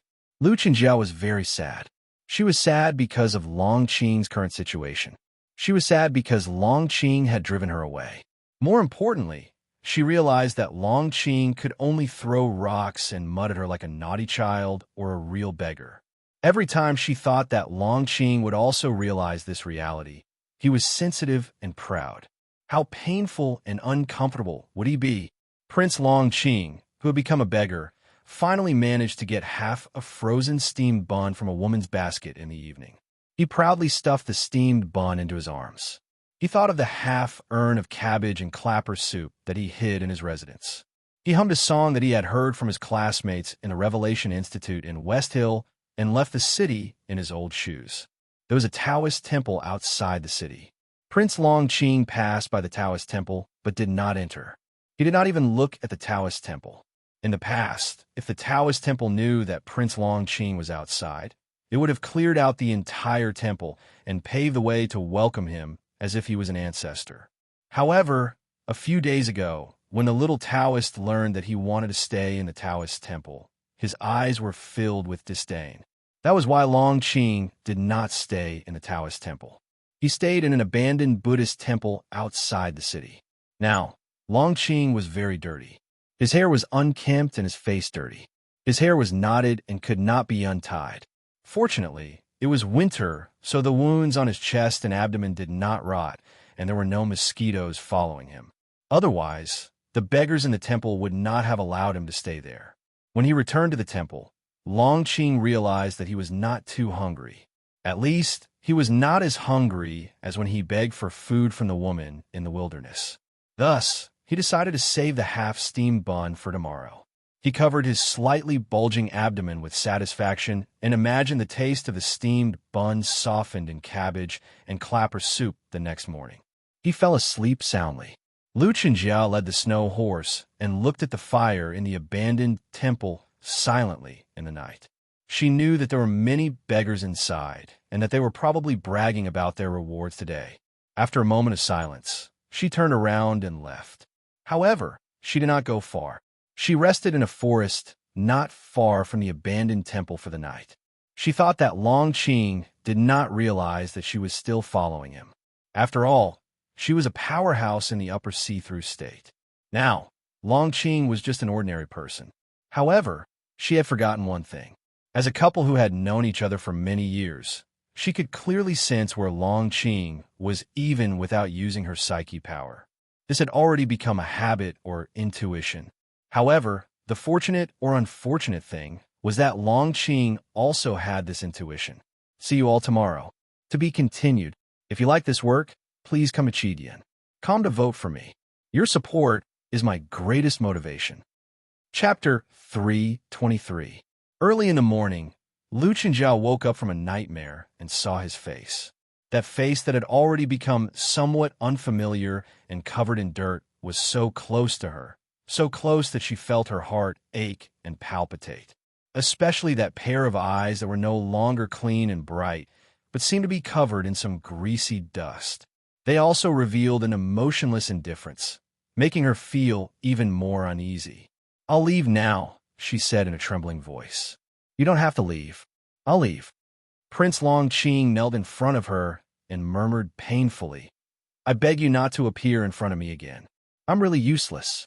I don't have a future. I'm a beggar, not to enter the human realm for cultivation. I don't expect Hao Ian to give me any adventures. I admit that I'm afraid of death. I don't have the courage to face the people or things I used to have, nor do I have the courage to die. I'm just a rat in the gutter. I'll miss the glory when I was a tiger, but now I just want to eat rotten meat and live on. Living is better than anything else." Lu Chenjiao looked at the beggar kneeling in front of her and thought of the perfect man who had once been elegant. Her heart ached so much that she could not bear to touch him. Her trembling fingers gently touched his head, and she pleaded with a sobbing tone, "But you don't have to live in the gutter. You can live a better life. At least you should live with me." Prince Long Qing lowered his head, as if he did not want her fingers to touch his greasy and dirty hair. He begged with a trembling voice, "But I don't want others to know that I'm still alive. As long as I'm with you, I'll definitely be seen by others.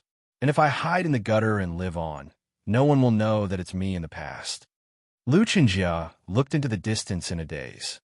Her palms slowly fell and gently touched his face. The face that was once familiar but now strange. The face that she had once loved so much. Now in this world, only you know that Prince Long Qing is still alive. If you forget him, then he is dead. I once stabbed you with a sword in my dream. In fact, if I still had the ability to kill you now, I would stab you again without hesitation. Because I don't want to be that Prince Long Qing anymore. I just want to live. After saying this, Long Qing left the forest without looking back. It was already dawn, and the morning light shone on the dilapidated temple. He returned to the temple with his back hunched. He stared at the broken wall covered with snow for a long time, and then he was awakened by the hunger in his stomach. He went back to the brick wall beside his seat and groped for a long time. After searching for a long time, he still found nothing. The half-steamed bun and the half-urn of cabbage and clapper soup that he had hidden there were gone. Even the urn that he had treated as a treasure was nowhere to be seen. Long Qing looked back at his fellow beggars in the temple and shouted angrily, "Who the hell dares to steal my steamed bun? Give it back to me." "And my urn? Where's my urn?" He pounced on the two young beggars who had grease stains on their lips and disdainful expressions. He wanted to snatch back his steamed bun and cabbage soup. However, he had been seriously injured and his body was weaker than an ordinary person's. He was no match for these evil beggars. He was kicked to the ground in a few moves and rolled around in pain.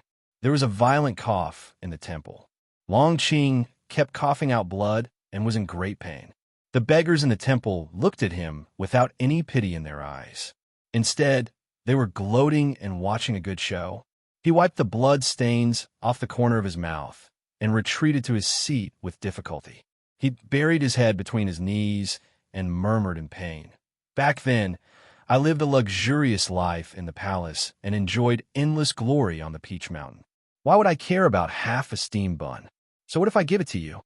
You heartless bastards. Even if I bully you for the rest of your lives, you won't be able to eat snacks in the palace." Outside the dilapidated temple, Lu Chenjia covered her mouth tightly. Her pale face was filled with pain, and her tears fell like dew on flower petals. On the long journey from the wilderness to capital Chung, no matter how Long Qing tortured her mentally and verbally, no matter how hopeless and painful she was, she had never cried, until now. Even if she cried in pain, she still could not let it out. After a while, she held the reins and left the temple in a daze. She walked into the distance aimlessly. The snow horse behind her lowered its head and looked extremely sad. Not long after she left, the fight in the temple broke out again. It was unknown whether it was because the beggars were unhappy with this new beggar who was dirtier and smellier than them, but seemed to be out of place, or because Long Qing's murmurs had angered some people. Anyway, it was another beating. A clear cut appeared on Long Qing's face. The blood washed away the dust on his face, revealing his skin that was as smooth as jade. However, his perfect face was still ruined. Long Qing touched his face and looked at the blood in his palm. Suddenly, he laughed crazily and stretched out his right foot to trip a beggar. Then, he took out the broken bowl from his clothes and smashed it hard on the beggar's face. The porcelain shards cut deeply into the beggar's cheek. One of them went deep into his eye socket and suddenly appeared on his eyeball. Blood splattered everywhere. The scene was extremely terrifying, and everyone in the temple exclaimed. Long Qing then used the broken bowl shard to cut the beggar's throat. "Murder! Murder!" The beggars surrounded with weapons and shouted in horror. However, no one dared to stop Long Qing because there was no emotion on Long Qing's face. That kind of dullness was extremely terrible. The beggar died after kicking twice, but Long Qing still did not stop. He kept punching the beggar's face. No matter how weak his fists were, he could still smash a person's face into pieces like cotton after dozens or hundreds of punches. Blood oozed from the cotton and washed away the flat eyeball that had fallen out of the eye socket. The indifference on Long Qing's face gradually melted with the beating.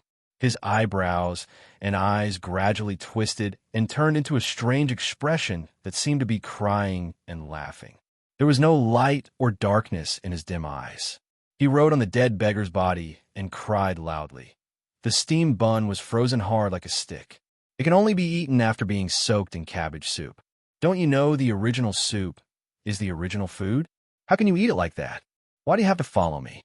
I have no steamed bun to eat because of you. Who will give me steamed bun in the future? He kept howling like a madman in the ruined temple. The cowardly beggars had already scattered in all directions like frightened birds. Those bold beggars who didn't want to leave this rare shelter hid in the corner in fear. Looking at the terrifying madman, someone cried out in a trembling voice, "Don't worry, we drank the cabbage and clam soup, but we haven't eaten the steamed bun. It's too hard." Long Qing looked at the beggar blankly and asked, "Then where is my steamed bun?" The man pointed to the beggar's body under him and said, "In his arms." Long Qing fumbled for the half-hard steamed bun from the beggar's body and stared at it for a long time. Suddenly, he dipped the steamed bun into the blood and asked, "Can it be soaked in blood?" No one in the ruined temple dared to answer his question. When the group of beggars saw him put the steamed bun dipped in blood into his mouth, they were even more silent. Then, they had some very strange ideas. Would it be better to follow such a madman in this world full of human blood? But they did not know that the madman in the ruined temple who dipped the steamed bun in human blood was now a beggar. But he used to be a real prince. Even if he became a prince among beggars in the future, what was the point? Recently, the atmosphere in Tuyang City, which was located in the farthest northeast border of the Tang Empire, was particularly unusual. When 1,000 black-armored cavalrymen returned from the wilderness, the atmosphere became more and more intense. Even the wolves in Min Mountain far away from the city seemed to be afraid of the atmosphere here and did not dare to howl at night. The reason for this was naturally related to the 1,000 black-armored cavalrymen. The soldiers and civilians in the city had vaguely heard the news. The military ministry of Chang and had sent a stern letter to inquire why such an important transfer of troops had not been heard from either the military ministry or the palace. They demanded the general to give an immediate explanation. However, the general's mansion expressed silence. General Xiaohou claimed to be recuperating from illness, and the 2 vermilion gates had not been opened for a long time. Suddenly, the gates of the general's mansion were opened. The soldiers and civilians in the city knew that something big was about to happen. They were very surprised and wondered who was worthy of General Xiaoho's solemn treatment. A shabby horse carriage slowly entered Tiang City under the gaze of countless people. Compared with a shabby carriage that could fall apart at any time, the big black horse that pulled the carriage was unusually handsome and very tall. When it shook its head, it looked very simple and happy. The soldiers and civilians of the frontier fortress had seen many war horses, but they had never seen such a mount. They could not help but wonder who was in the carriage and how could he be so extravagant as to use such a horse to pull the carriage. A corner of the window curtain was lifted. Ninkei in the carriage looked at a beggar under the city wall and thought of something. After a moment of silence, he said, "No matter how hard it was for me and Sang back then, we never thought of begging." Eldest brother looked at him and asked with slight surprise, "Why?" Ninkei looked at the broken bowl in front of the beggar and said, "Because things that are obtained by begging are always easily taken away by others, and the food that I beg for is not delicious. Compared to beggars, I would rather rob." Mo Shanshan did not understand the logic of his words. She thought carefully for a moment and said, "Are thieves and robbers more worthy of understanding and sympathy than beggars? This is the crux of the problem." Ninkei put down the curtain and looked at Mo Shanshan seriously. He said, "Understanding and sympathy are very cheap emotions. This world is always dangerous. If you want to live, you have to learn to reject these emotions. You can't let yourself be immersed in these emotions.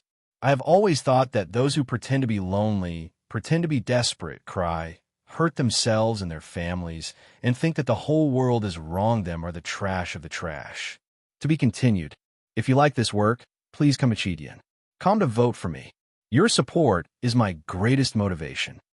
Chapter 324. Ever since the Battle of the Academy, Ning Ke and Prince Long Qing had often been mentioned in the same breath by people in the cultivation world. Although most people thought that Ning Ke was not qualified enough, in fact, many people had already regarded the two as legendary lifelong enemies. In Ning Ke's view, lifelong enemies was a hot-blooded and even a little melodramatic. For example, Master Lotus and youngest uncle were lifelong enemies in many people's eyes. Master Lotus probably had the same thought deep down, which was why he was so envious and jealous. However, youngest uncle probably had no such interest. After all, it was just a matter of strength and state. As long as one was strong enough, he was qualified to ignore the other's suffering and struggle. Standing under the pine tree on the highest peak, while I looked back at the scenery of the long road of cultivation, where his former companions and enemies had spent countless times more effort to reach the mountainside. Ning Ke, who was in the carriage, did not know what had happened to Prince Long Qing. After shooting the primordial 13 arrow, he knew that Prince Long Qing was crippled. Even if he was not dead, he was bound to be crippled. This was because a beautiful son of West Hill who had grown up in the palace and under the protection of Haotian Taoism could not be like him, who could ignore all hardships and face all obstacles with a smile and coldness, and then overcome them. It was precisely because of this that he no longer regarded Prince Long Qing as his life goal or imaginary enemy after he ascended to the peak of the back mountain of the Academy. No matter what adventures Prince Long Qing would have in the future, he firmly believed that as long as he defeated Prince Long Qing once, he could defeat Prince Long Qing countless times. Ning Ke lifted the curtains again and looked at the unfamiliar Tuyang City. In autumn, when he brought the students of the academy to the front line for practice, they had passed by Tuyang City. However, at that time, Xiao did not receive the students of the academy. The team passed by in a hurry, and he did not take a good look at the scenery of Tuyang City. One should know that the scenery here had a special meaning to him. The significance was that Tuyang City was the place where Blackie had lived and fought, and Blackie was the first friend he truly trusted in the first half of his miserable and unspeakable life.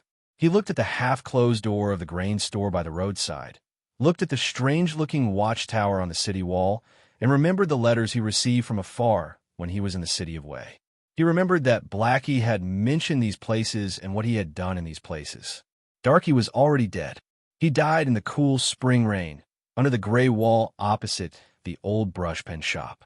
Ning Ke looked at the scenery outside the window and missed the person he would never see again. He felt a little strange. In the carriage, eldest brother and Mo Shanshan looked at him quietly. They could tell that he was in a strange mood at this time, but they did not know the real reason for it. They thought it was because they were about to enter the general's mansion to meet Xiaoho. Ning Ke was a little nervous thinking about the horse gang on the grassland and the tomes of arcane. The military can confirm Lin Ling's identity. Eldest brother patted him on the shoulder and said gently, whether Xiaoho admits to it or not, the crime of his subordinate organizing the horse gang on the grassland to rob the army's grain is enough. Ning Ke smiled. Ning Ke smiled. In fact, he did not quite understand why eldest brother had brought him to Taiyang City. He also did not know how to interpret what eldest brother had said about the confession that day. He had already obtained enough evidence about the horse gang in the grassland, but this alone was not enough to hurt Xiaoho. As for the punch that Xiaoho had used to snatch the tomes of arcane at the Hulun Sea and the Tang Empire's cavalry that had arrived later, it was not enough to knock Xiaoho to the ground. The main gate of the general's mansion was thick and wide, and the long street was swept clean. All the subordinates of deputy generals and captains respectfully accompanied at the side. Compared to the environment, the horse carriage looked even more simple and crude. The horse carriage did not stop at the gate of the mansion, but directly drove into the general's mansion. The generals of the border army who were ordered to accompany outside the mansion were even more shocked. They wondered who was in the horse carriage, and how could he have such a big influence? It should be known that General Xiaoho was one of the most important figures in the empire's military. Even people from the palace were not qualified to enter. They did not alight in front of the general's mansion because the identity of the person in the horse carriage was different. People like eldest brother rarely appeared in the secular world. His occasional appearance was just a glimpse. If people knew that he had come to Taiyang City, it would not be good for the imperial court or Xiaoho. The horse carriage drove into the depths of the general's mansion and stopped by a winter garden. A scholar named Gushi respectfully welcomed the three into the garden. Ning Ke looked at the man's back and suddenly shook his head. General Xiaoho welcomed them at the stone gate at the entrance of the garden. His expression was calm, but one could not tell what his state of mind was. It had been some time since the incident at the Hulun Sea. When they met again, both sides had a tacit understanding not to mention the fight for the tomes of arcane that day. They just greeted each other as if it was their first meeting. There was a homely banquet in the winter garden.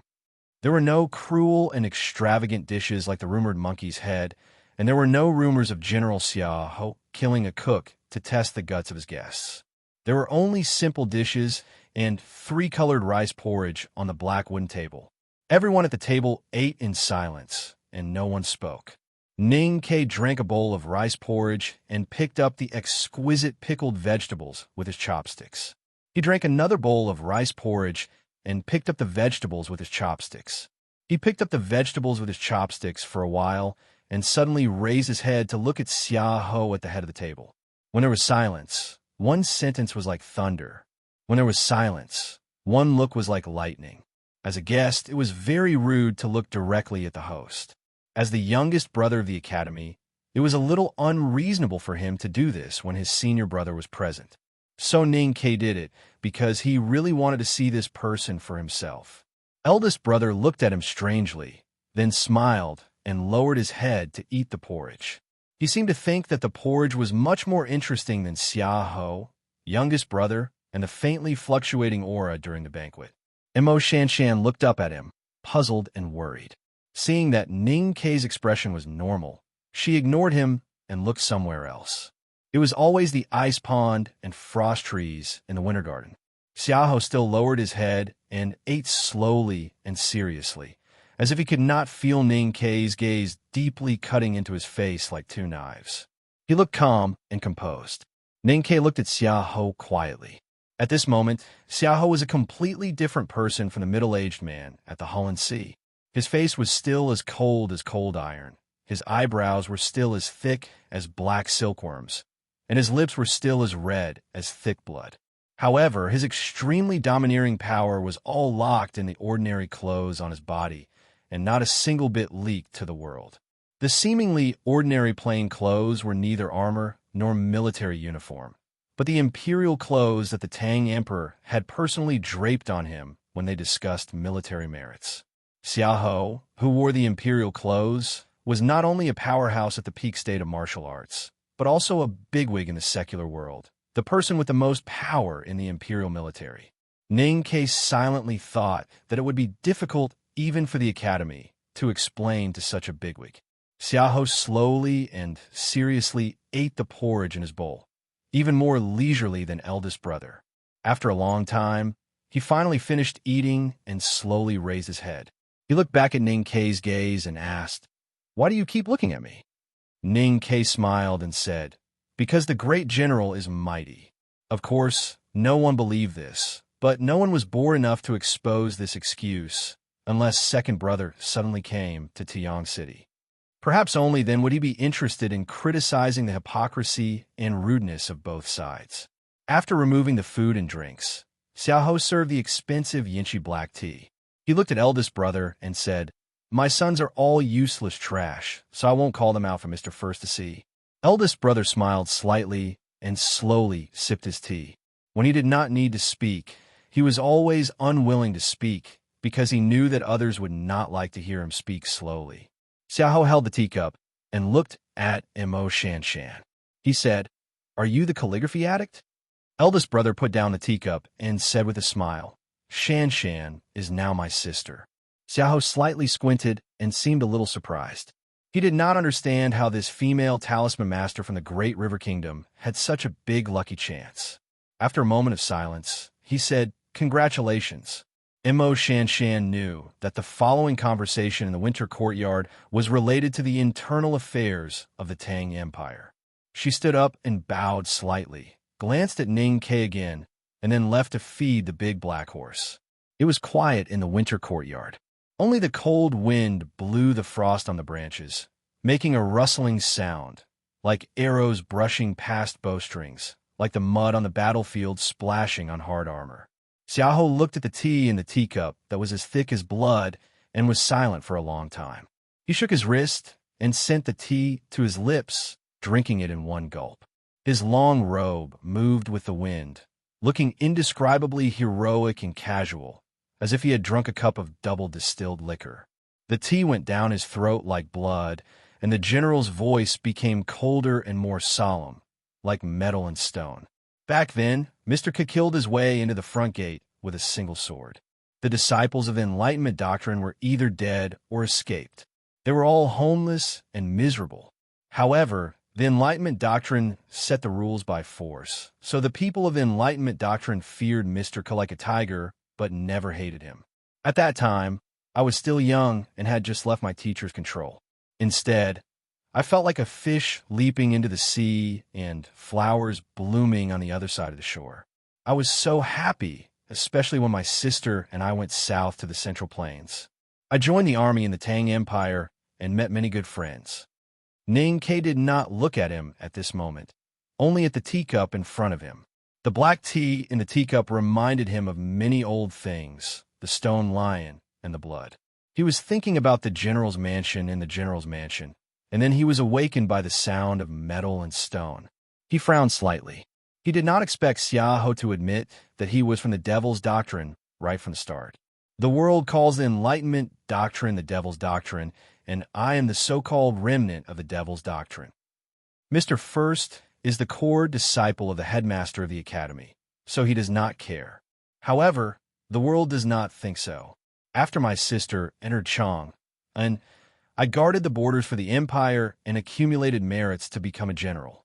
Unexpectedly, one day, Murong shocked the world with a dance.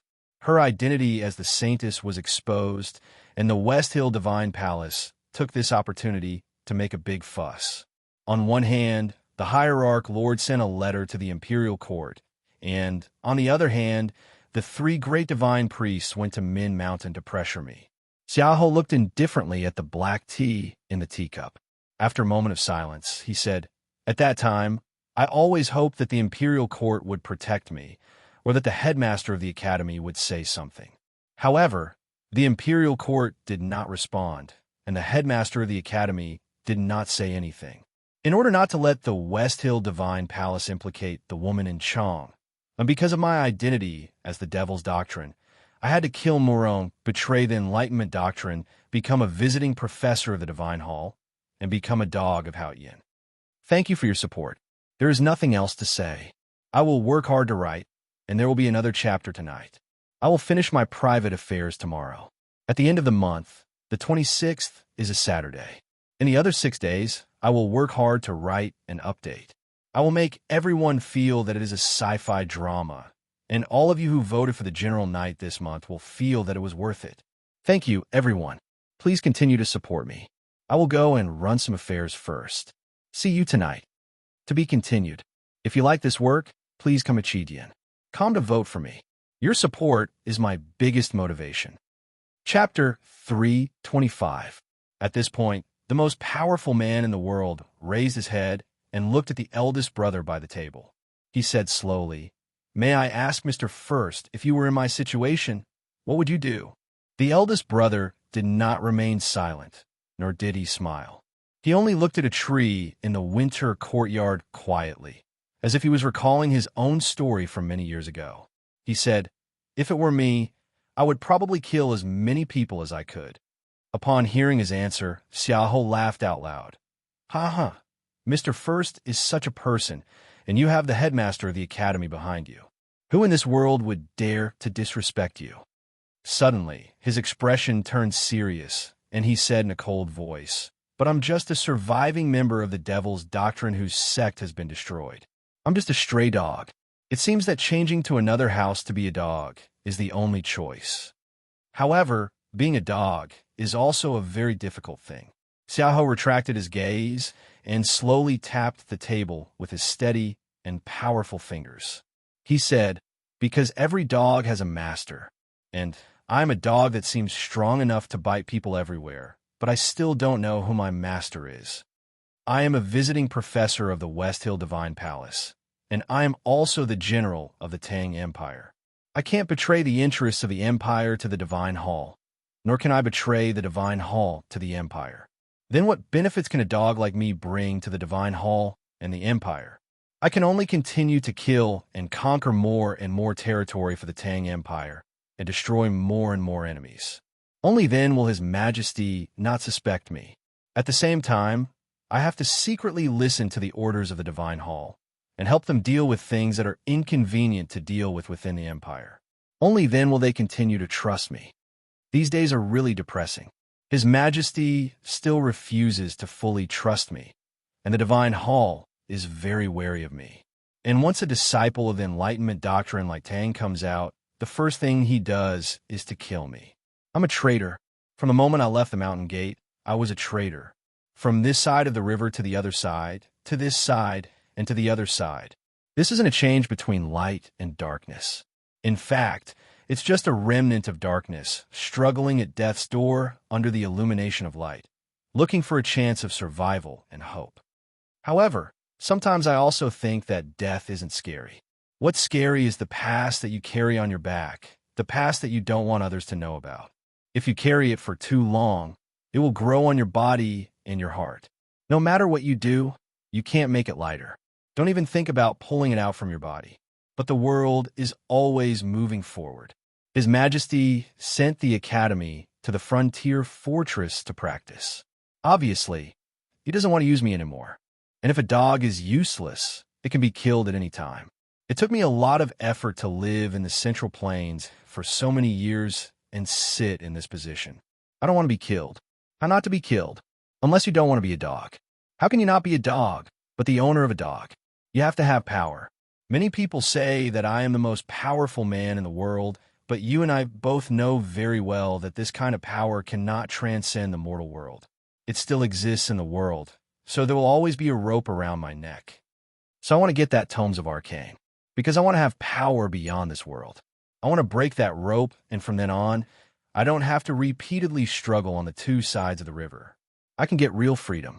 Xiaoho's speech was very long. During the process, neither eldest brother nor Ning Ke interrupted.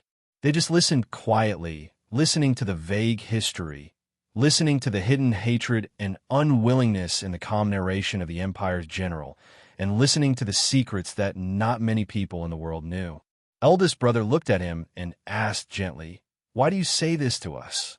Xiaoho smiled and picked up the teacup to drink the cold tea. He sighed softly and said, "Of course I don't want to use these words to change anything. It's just that these words have been hidden in my heart for too many years, and I have never had the chance to tell others. There are too few people in the world who are qualified to hear me say these words, and Mr. First, you are undoubtedly one of them." Eldest brother sighed and said, "Since it's useless to say it, why do you say so much?" Xiaoho looked into his eyes and said in a low voice, "Years ago, I wanted to see the headmaster of the academy and ask him to help me with my pain and confusion. I thought that the academy was a place where people like Mr. Ku could teach me, a remnant of the devil's doctrine. But it was a pity that the headmaster of the academy refused to see me. He only asked His Majesty to pass on 2 words to me. Until today, I still don't know the meaning of those 2 words." Eldest brother asked, "What 2 words?" Xiaoho replied, "Wu Wei." Eldest brother was silent for a moment, and then looked at him and smiled. His gentle smile contained very complicated emotions. There was some pity, some emotion, and some undisguised regret. "Judging from what you did today, it seems that you really don't understand the headmaster of the academy's meaning. Please enlighten me, Mr. First. Inaction is inaction. Ever since Great General left the demon sect to come to my Great Tang, all your thoughts and actions have been sharp. You have used martial arts, military achievements, and ruthlessness to act ostentatiously in order to stand firm in the surging river and not bring trouble to the person behind you. However, you have never thought that if you had done nothing from the beginning, perhaps it would have been better." Eldest brother said slowly and slowly raised his hand to stop Xiaoho from speaking. He continued, "Let's talk about the matter of Murong Linshuang. The former emperor received the hierarch's letter and was very angry. He was ready to fight with the West Hill. However, you were worried that the person would be exposed, so you killed Murong first to win the trust of the West Hill. How can you blame the Tang Empire for not helping you? Everything in the world is impermanent. If you didn't do anything, perhaps all the troubles in the future wouldn't exist. It's a pity that you were too worried about that person. One mistake after another, until it reached a point where it's irreversible now." Xiaoho clenched his fists and said sternly, "But the headmaster of the academy didn't say anything back then." Eldest brother looked at him coldly and said in a low voice, "What right do you have for the teacher to speak for you? How do you know that if the Divine Hall takes action, the teacher won't speak for you? Don't forget, if it wasn't for the teacher, how could your sister become the empress of the Tang Empire?" There was dead silence in the winter courtyard. All the servants in the general's mansion had already been sent away. No one could hear what eldest brother said. Ning Ke, who understood what he meant, lowered his head and stared at the teacup in front of him motionlessly. Only his slightly trembling right hand under the table revealed his true emotions. The empress of the Tang Empire was actually Xiaoho's sister. She was also a member of the Devil's Doctrine. In the depths of the Winter Garden, a thin branch seemed to be unable to withstand the atmosphere or the frost on the branch. With a crack, it snapped and fell into the snow. Eldest brother slowly pushed the teacup in front of him further away. He raised his head and looked at Xiaoho calmly. "If you're done speaking, then it's my turn to say something that you probably won't like to hear." Xiaoho narrowed his eyes slightly. His fingers that were tapping on the table had already stopped. Eldest brother asked, "Who gave the order to the horse gang that attacked the coalition army's provisions on the grassland?" Xiaoho answered, "Me." Eldest brother asked, "Who sent the more than 1,000 Tang cavalrymen to the Holland Sea?" Xiaoho answered, "Me." Eldest brother asked, "Who wanted to kill my youngest brother with 1 punch on the mountain path?" Xiaoho answered calmly, "It was me." Eldest brother was silent for a moment. Then he looked at him and said, "In that case, you should retire." Was General Xiaoho old? Be it the civil and military officials in Chang and His Majesty, the billions of people in the world, or even the great divine priests of the West Hill Divine Palace, no one would think so. This powerhouse at the peak state of martial arts was still at the strongest stage of his life. His spirit and willpower did not show any signs of withering. Many people thought that when General Su Shi was destined to leave the stage of history due to his old age, he would be the world's most famous general. However, in this insufferably arrogant general's own mansion, in this quiet and slightly cold winter garden, the seemingly ordinary scholar wearing an old coat and worn shoes said for no reason that he was old, and then told him to retire.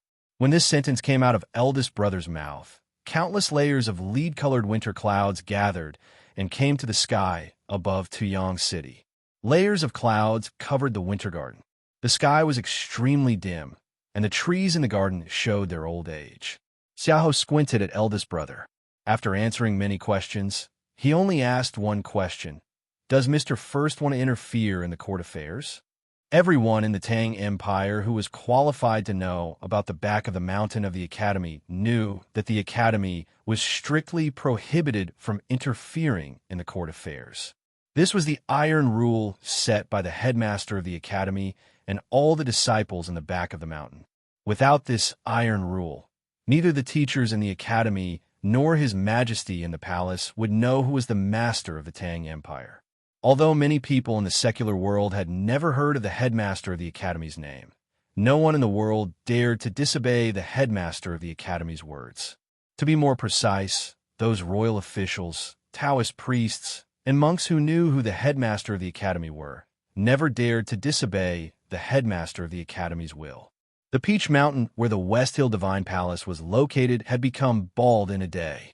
This was the strongest guarantee of this will. Fortunately, the headmaster of the academy often traveled around the world and did not seem to like to talk nonsense. The headmaster of the academy said that the academy could not interfere in the court affairs of the Tang Empire.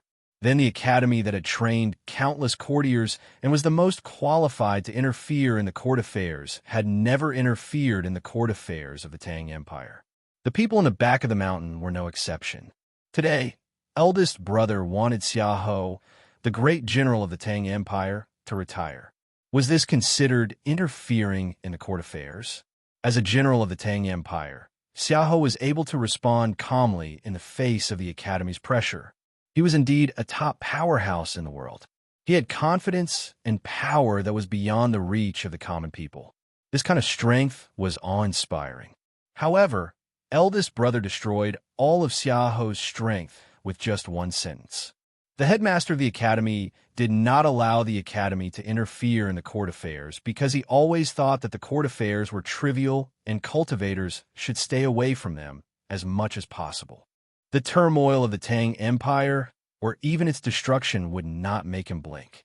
As a visiting professor of the Divine Hall, you should be very clear about the headmaster of the academy's visit to the Peach Mountain. Therefore, you should understand what is important to the headmaster of the academy. It is a trivial matter that you organized the horse gang in the wilderness behind the imperial court and the Divine Hall. It is also a trivial matter that you want to steal the tomes of Arcane. It is also a trivial matter that you are a remnant of the Devil's Doctrine. Everything you have done over the years is a trivial matter in the eyes of the headmaster of the academy. However, it is a major matter that you want to kill my youngest brother in the academy. For the powerhouses in the world, it was necessary for them to be calm in the face of major events. However, in the face of the major events in the headmaster of the academy, even someone as strong as Xiaohou had to be silent and think about it seriously. He thought for a very short time. The blood-like black brush in the teacup had not completely cooled. He sighed and looked at the winter courtyard that had accompanied him for many years. Since I am old, then I shall retire. To be continued. If you like this work, please come Chidian. Come to vote for me. Your support is my greatest motivation. Chapter 3:26. There were many things that seemed so heavy before a decision was made. However, once a decision was made, the weight of those things seemed to disappear in an instant. They would be blown away by the wind in the garden. That was how Xiaohou felt at the moment. When he said that he would retire, he suddenly felt much more relaxed. His sense of perception and his vision became much clearer. He realized that this was the right choice. Struggling repeatedly between the Taoist demon empire Even someone as powerful as him felt physically and mentally exhausted. He had been thinking hard about how to break out of this deadlock. It was not until now that he understood that if he gave up all the glory and wealth in the world and did not fight and did nothing as the headmaster of the academy had said, he would retire before he was old. This was the ending that everyone could accept, whether it was the West Hill Divine Palace or His Majesty in the Imperial Palace of Chong. And they would all tacitly allow him to leave the contentious court and cultivation Jianghu. Moreover, Mr. First had personally come to Tiang City, which vaguely represented the Academy's intentions. Mr. First is indeed generous. Xiaohou looked at eldest brother and said, I will resign from all my official positions when I return to the capital at the end of autumn. Eldest brother looked at him and shook his head. He said slowly, It's too late. Xiaohou squinted slightly and looked at his face. After a long silence, he said in a low voice, Mr. First, I am, after all, the great general of the empire. I have countless subordinates, and I have to make arrangements for their funeral. Moreover, the war between the Central Plains and the Desolate Man will start in spring. I need to stay in Tiang City to keep an eye on this war. Eldest brother stared into his eyes as if he wanted to hear the reason why he had to keep an eye on this war. Xiaohou's eyes drooped slightly. He gently stroked the teacup and said, After all, I was once the Desolate Man. Eldest brother got up and walked out of the garden. He suddenly stopped in front of the door and said, You are not allowed to go to West Hill. The study of the general's mansion was deep in the winter garden. There were all kinds of weapons on the wall shelves. There were rarely any brushes or books. A murderous intent reverberated in the room. The dim light outside the window shone in and was instantly suppressed. Gu Shi, the military counselor, stood beside the desk in silence. His hands and his sleeves clenched and loosened from time to time. After struggling for a long time, he said in a slightly hoarse voice, I'm not willing. Xiaohou looked at the letter on the desk, which was still wet with ink, and said indifferently, If I can't get the tomes of Arcane, I'm just a mortal, and mortals have to resign to their fates. Retiring to the countryside is the best life I can see. I've sent a letter to Chong, and I'm willing to resign from my military post and retire. I believe that His Majesty will give me some face. I believe that Su Shi and the military ministry will fight for the military's funeral. If you're worried about the West Hill Divine Palace looking for you, you can retire with me. Gu Shi was touched, but it soon turned into sadness. He said with a self-deprecating smile, Back then, I was sent by the Divine Hall to monitor the general. Who knew that after so many years, I became a real master and servant. The general can retire, but I have to return to West Hill to report. I don't know if I'll have the chance to meet you again. Xiaohou looked at him and said, Don't worry too much. His Majesty and those civil and military officials in Chong will not make any trouble as long as I'm willing to hand over my military power. As for the Divine Hall, this is, after all, the Academy's proposal. I believe they won't have too much of a dispute with the Academy for a retired general. Gu Shi nodded. Xiaohou looked at the partition on the window and the dim light that shone through. He was silent for a long time. His thick brows gradually furrowed, and he said slowly, Mr. First of the Academy is indeed a generous and benevolent person, as I expected. But I don't know why Mr. 13 has such a strong murderous intent towards me. He wants me dead very much. As he said this, the killing intent in the study intensified. As a powerhouse at the peak state of martial arts, Xiaohou was extremely sensitive to qi dynamics. He could clearly perceive the true intention of eldest brother. Naturally, no matter how Ning Ke tried to hide it, he could also feel the murderous intent in his eyes. Moreover, at the winter courtyard banquet, Ning Ke did not hide his true intention at all. Gu Shi glanced out of the window and said in a low voice, Last time I reported to the general, Lin Ling vaguely found something related to the death of censor Zhang Yiqi on his last trip back to Chang'an. There are clues that point to Mr. 13. Lin Ling wanted to kill him on the grassland, which is probably related to this judgment. Gu Shi slightly lowered his eyes and said slowly, 14 years ago, the Xianwei general's treason case was not completely solved because His Majesty returned to the capital early and the West Hill Divine Palace suddenly stopped. I can confirm that some people are still alive, so I am wondering if Mr. 13 has something to do with that matter. Xiaoho was very clear about the investigation results of his Psyche Master Lin Ling in Chong, and he was also very clear that apart from the treason case of the Xianwei General's mansion, there was only one incident that could link Censor Zhang Yiqi and several people who died mysteriously to himself: the massacre of a village in the Yin territory. After a moment of silence, he said, "These years, I have killed too many people in this world, and there are even more people who want to kill me for revenge. Whether Mr. 13 really has a feud with me or not is not a very important thing. His Majesty and the Divine Hall are happy to see me retire peacefully, especially since the Academy has already expressed its stance. No one in this world would dare to kill me. No one will allow such a variable to exist." Gu Shi thought of the sharp gaze he felt on his back when he welcomed Ning Ke into the garden.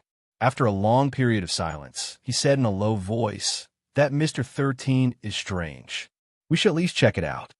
Xiaoho looked at him mockingly and asked, "If we find out that he is that person, what can we do?"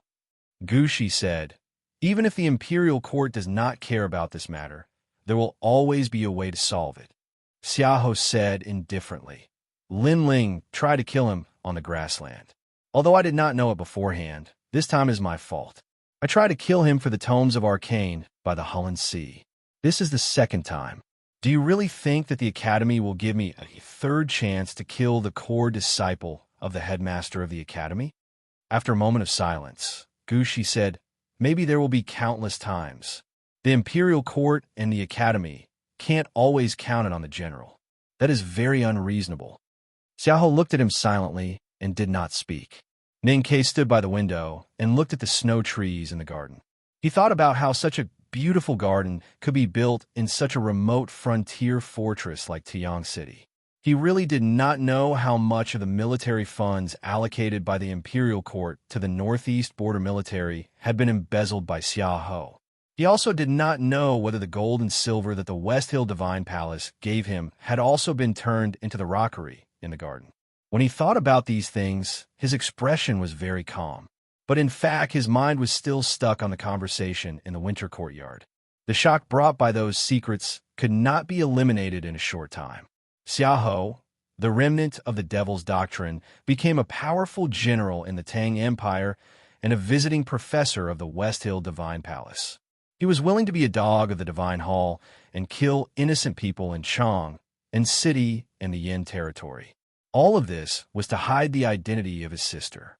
He did not want anyone to know that the Empress of the Tang Empire was also a member of the Devil's Doctrine. Ning Ke put his hands on the slightly cold windowsill and turned back to look at eldest brother in the room. He thought about how it was this ordinary-looking scholar who did not have a strong aura in the winter courtyard. But with just a simple sentence, he made the most powerful General Xiaoho of the Tang Empire willing to give up his power and retire in glory. He could not help but feel emotional. The sibling relationship between Xiaoho and the Empress shocked him. But what he saw and heard today, he could feel the power of the Academy and eldest brother, which shocked him even more. He could not help but ask, "Eldest brother, how strong are you?" Eldest brother was holding the scroll and reading. When he heard Ning Ke's question, he slowly closed the scroll and looked up at him by the window. After a moment of silence, he said with a smile, "Strength is actually a relative concept. For example, the goshawk and the ant. The goshawk seems strong, but the goshawk will never fight with the ant. So the ant is not weak." Ning Ke spread his hands and said, "Senior brother, what you said is too profound. I don't quite understand." Eldest brother smiled and put the scroll back to his waist. He slowly walked to the window and stood side by side with Ning Quebec looking at the frost trees and ice pond in the winter courtyard. He said slowly, "This world, which is either red or plain, is actually divided into many different worlds. For example, the palace and the marketplace, the brilliant divine hall and the dilapidated Taoist temple, the so-called unknown place, and the real life full of smoke and fire. It is said that when the chief monk of Xiankong Temple preached, countless flying ants rose from the light. What state do you think this chief monk has reached?" Another example is that the Abbey Dean of Jisho Abbey could teach a disciple like Yisu. Then how strong is he? But these people will never, at least until now, they have never appeared in the human world. And they're like goshawks overlooking ants. Although they are strong, they will not hurt you. Ning Ke asked curiously, "What is Jisho Abbey?" Eldest brother answered seriously, "Jisho Abbey is a Taoist temple." Ning Ke waited for the follow-up seriously, but there was no follow-up. He smiled somewhat helplessly and suddenly asked, "Is Xiahou a goshawk or an ant?" Eldest brother sighed and said, "He should be a goshawk in the sky of the wilderness." Unfortunately, he was chained by himself. Since then, he has become a shepherd dog domesticated by hunters. Then, he can no longer break free. Ning Ke said after a moment of silence, "Do the powerful guests of the Divine Hall all have a chain on them?" Eldest brother answered seriously, "Xiahou is worried about the Empress, so it is naturally more difficult for him. But younger brother, you are not wrong. The guests of the Divine Hall naturally have their own difficulties." Ning Ke thought of Mo Shanshan's teacher and frowned. He said, "Is it the same for Liu Bai and the master of calligraphy?" Eldest brother said emotionally, "The sage of sword Liu Bai is known as the strongest in the world. Even the hierarch of the Divine Hall has to treat him with respect. However, Hao Ian's divine light shines on the world. As long as you live in Hao Ian's world, there will always be some rules that need to be followed. You and I are lucky to be born in the academy.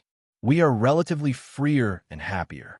It was a very simple sentence, but it slightly moved Ning Ke's heart. The words like rules and freedom in the sentence made him vaguely feel something.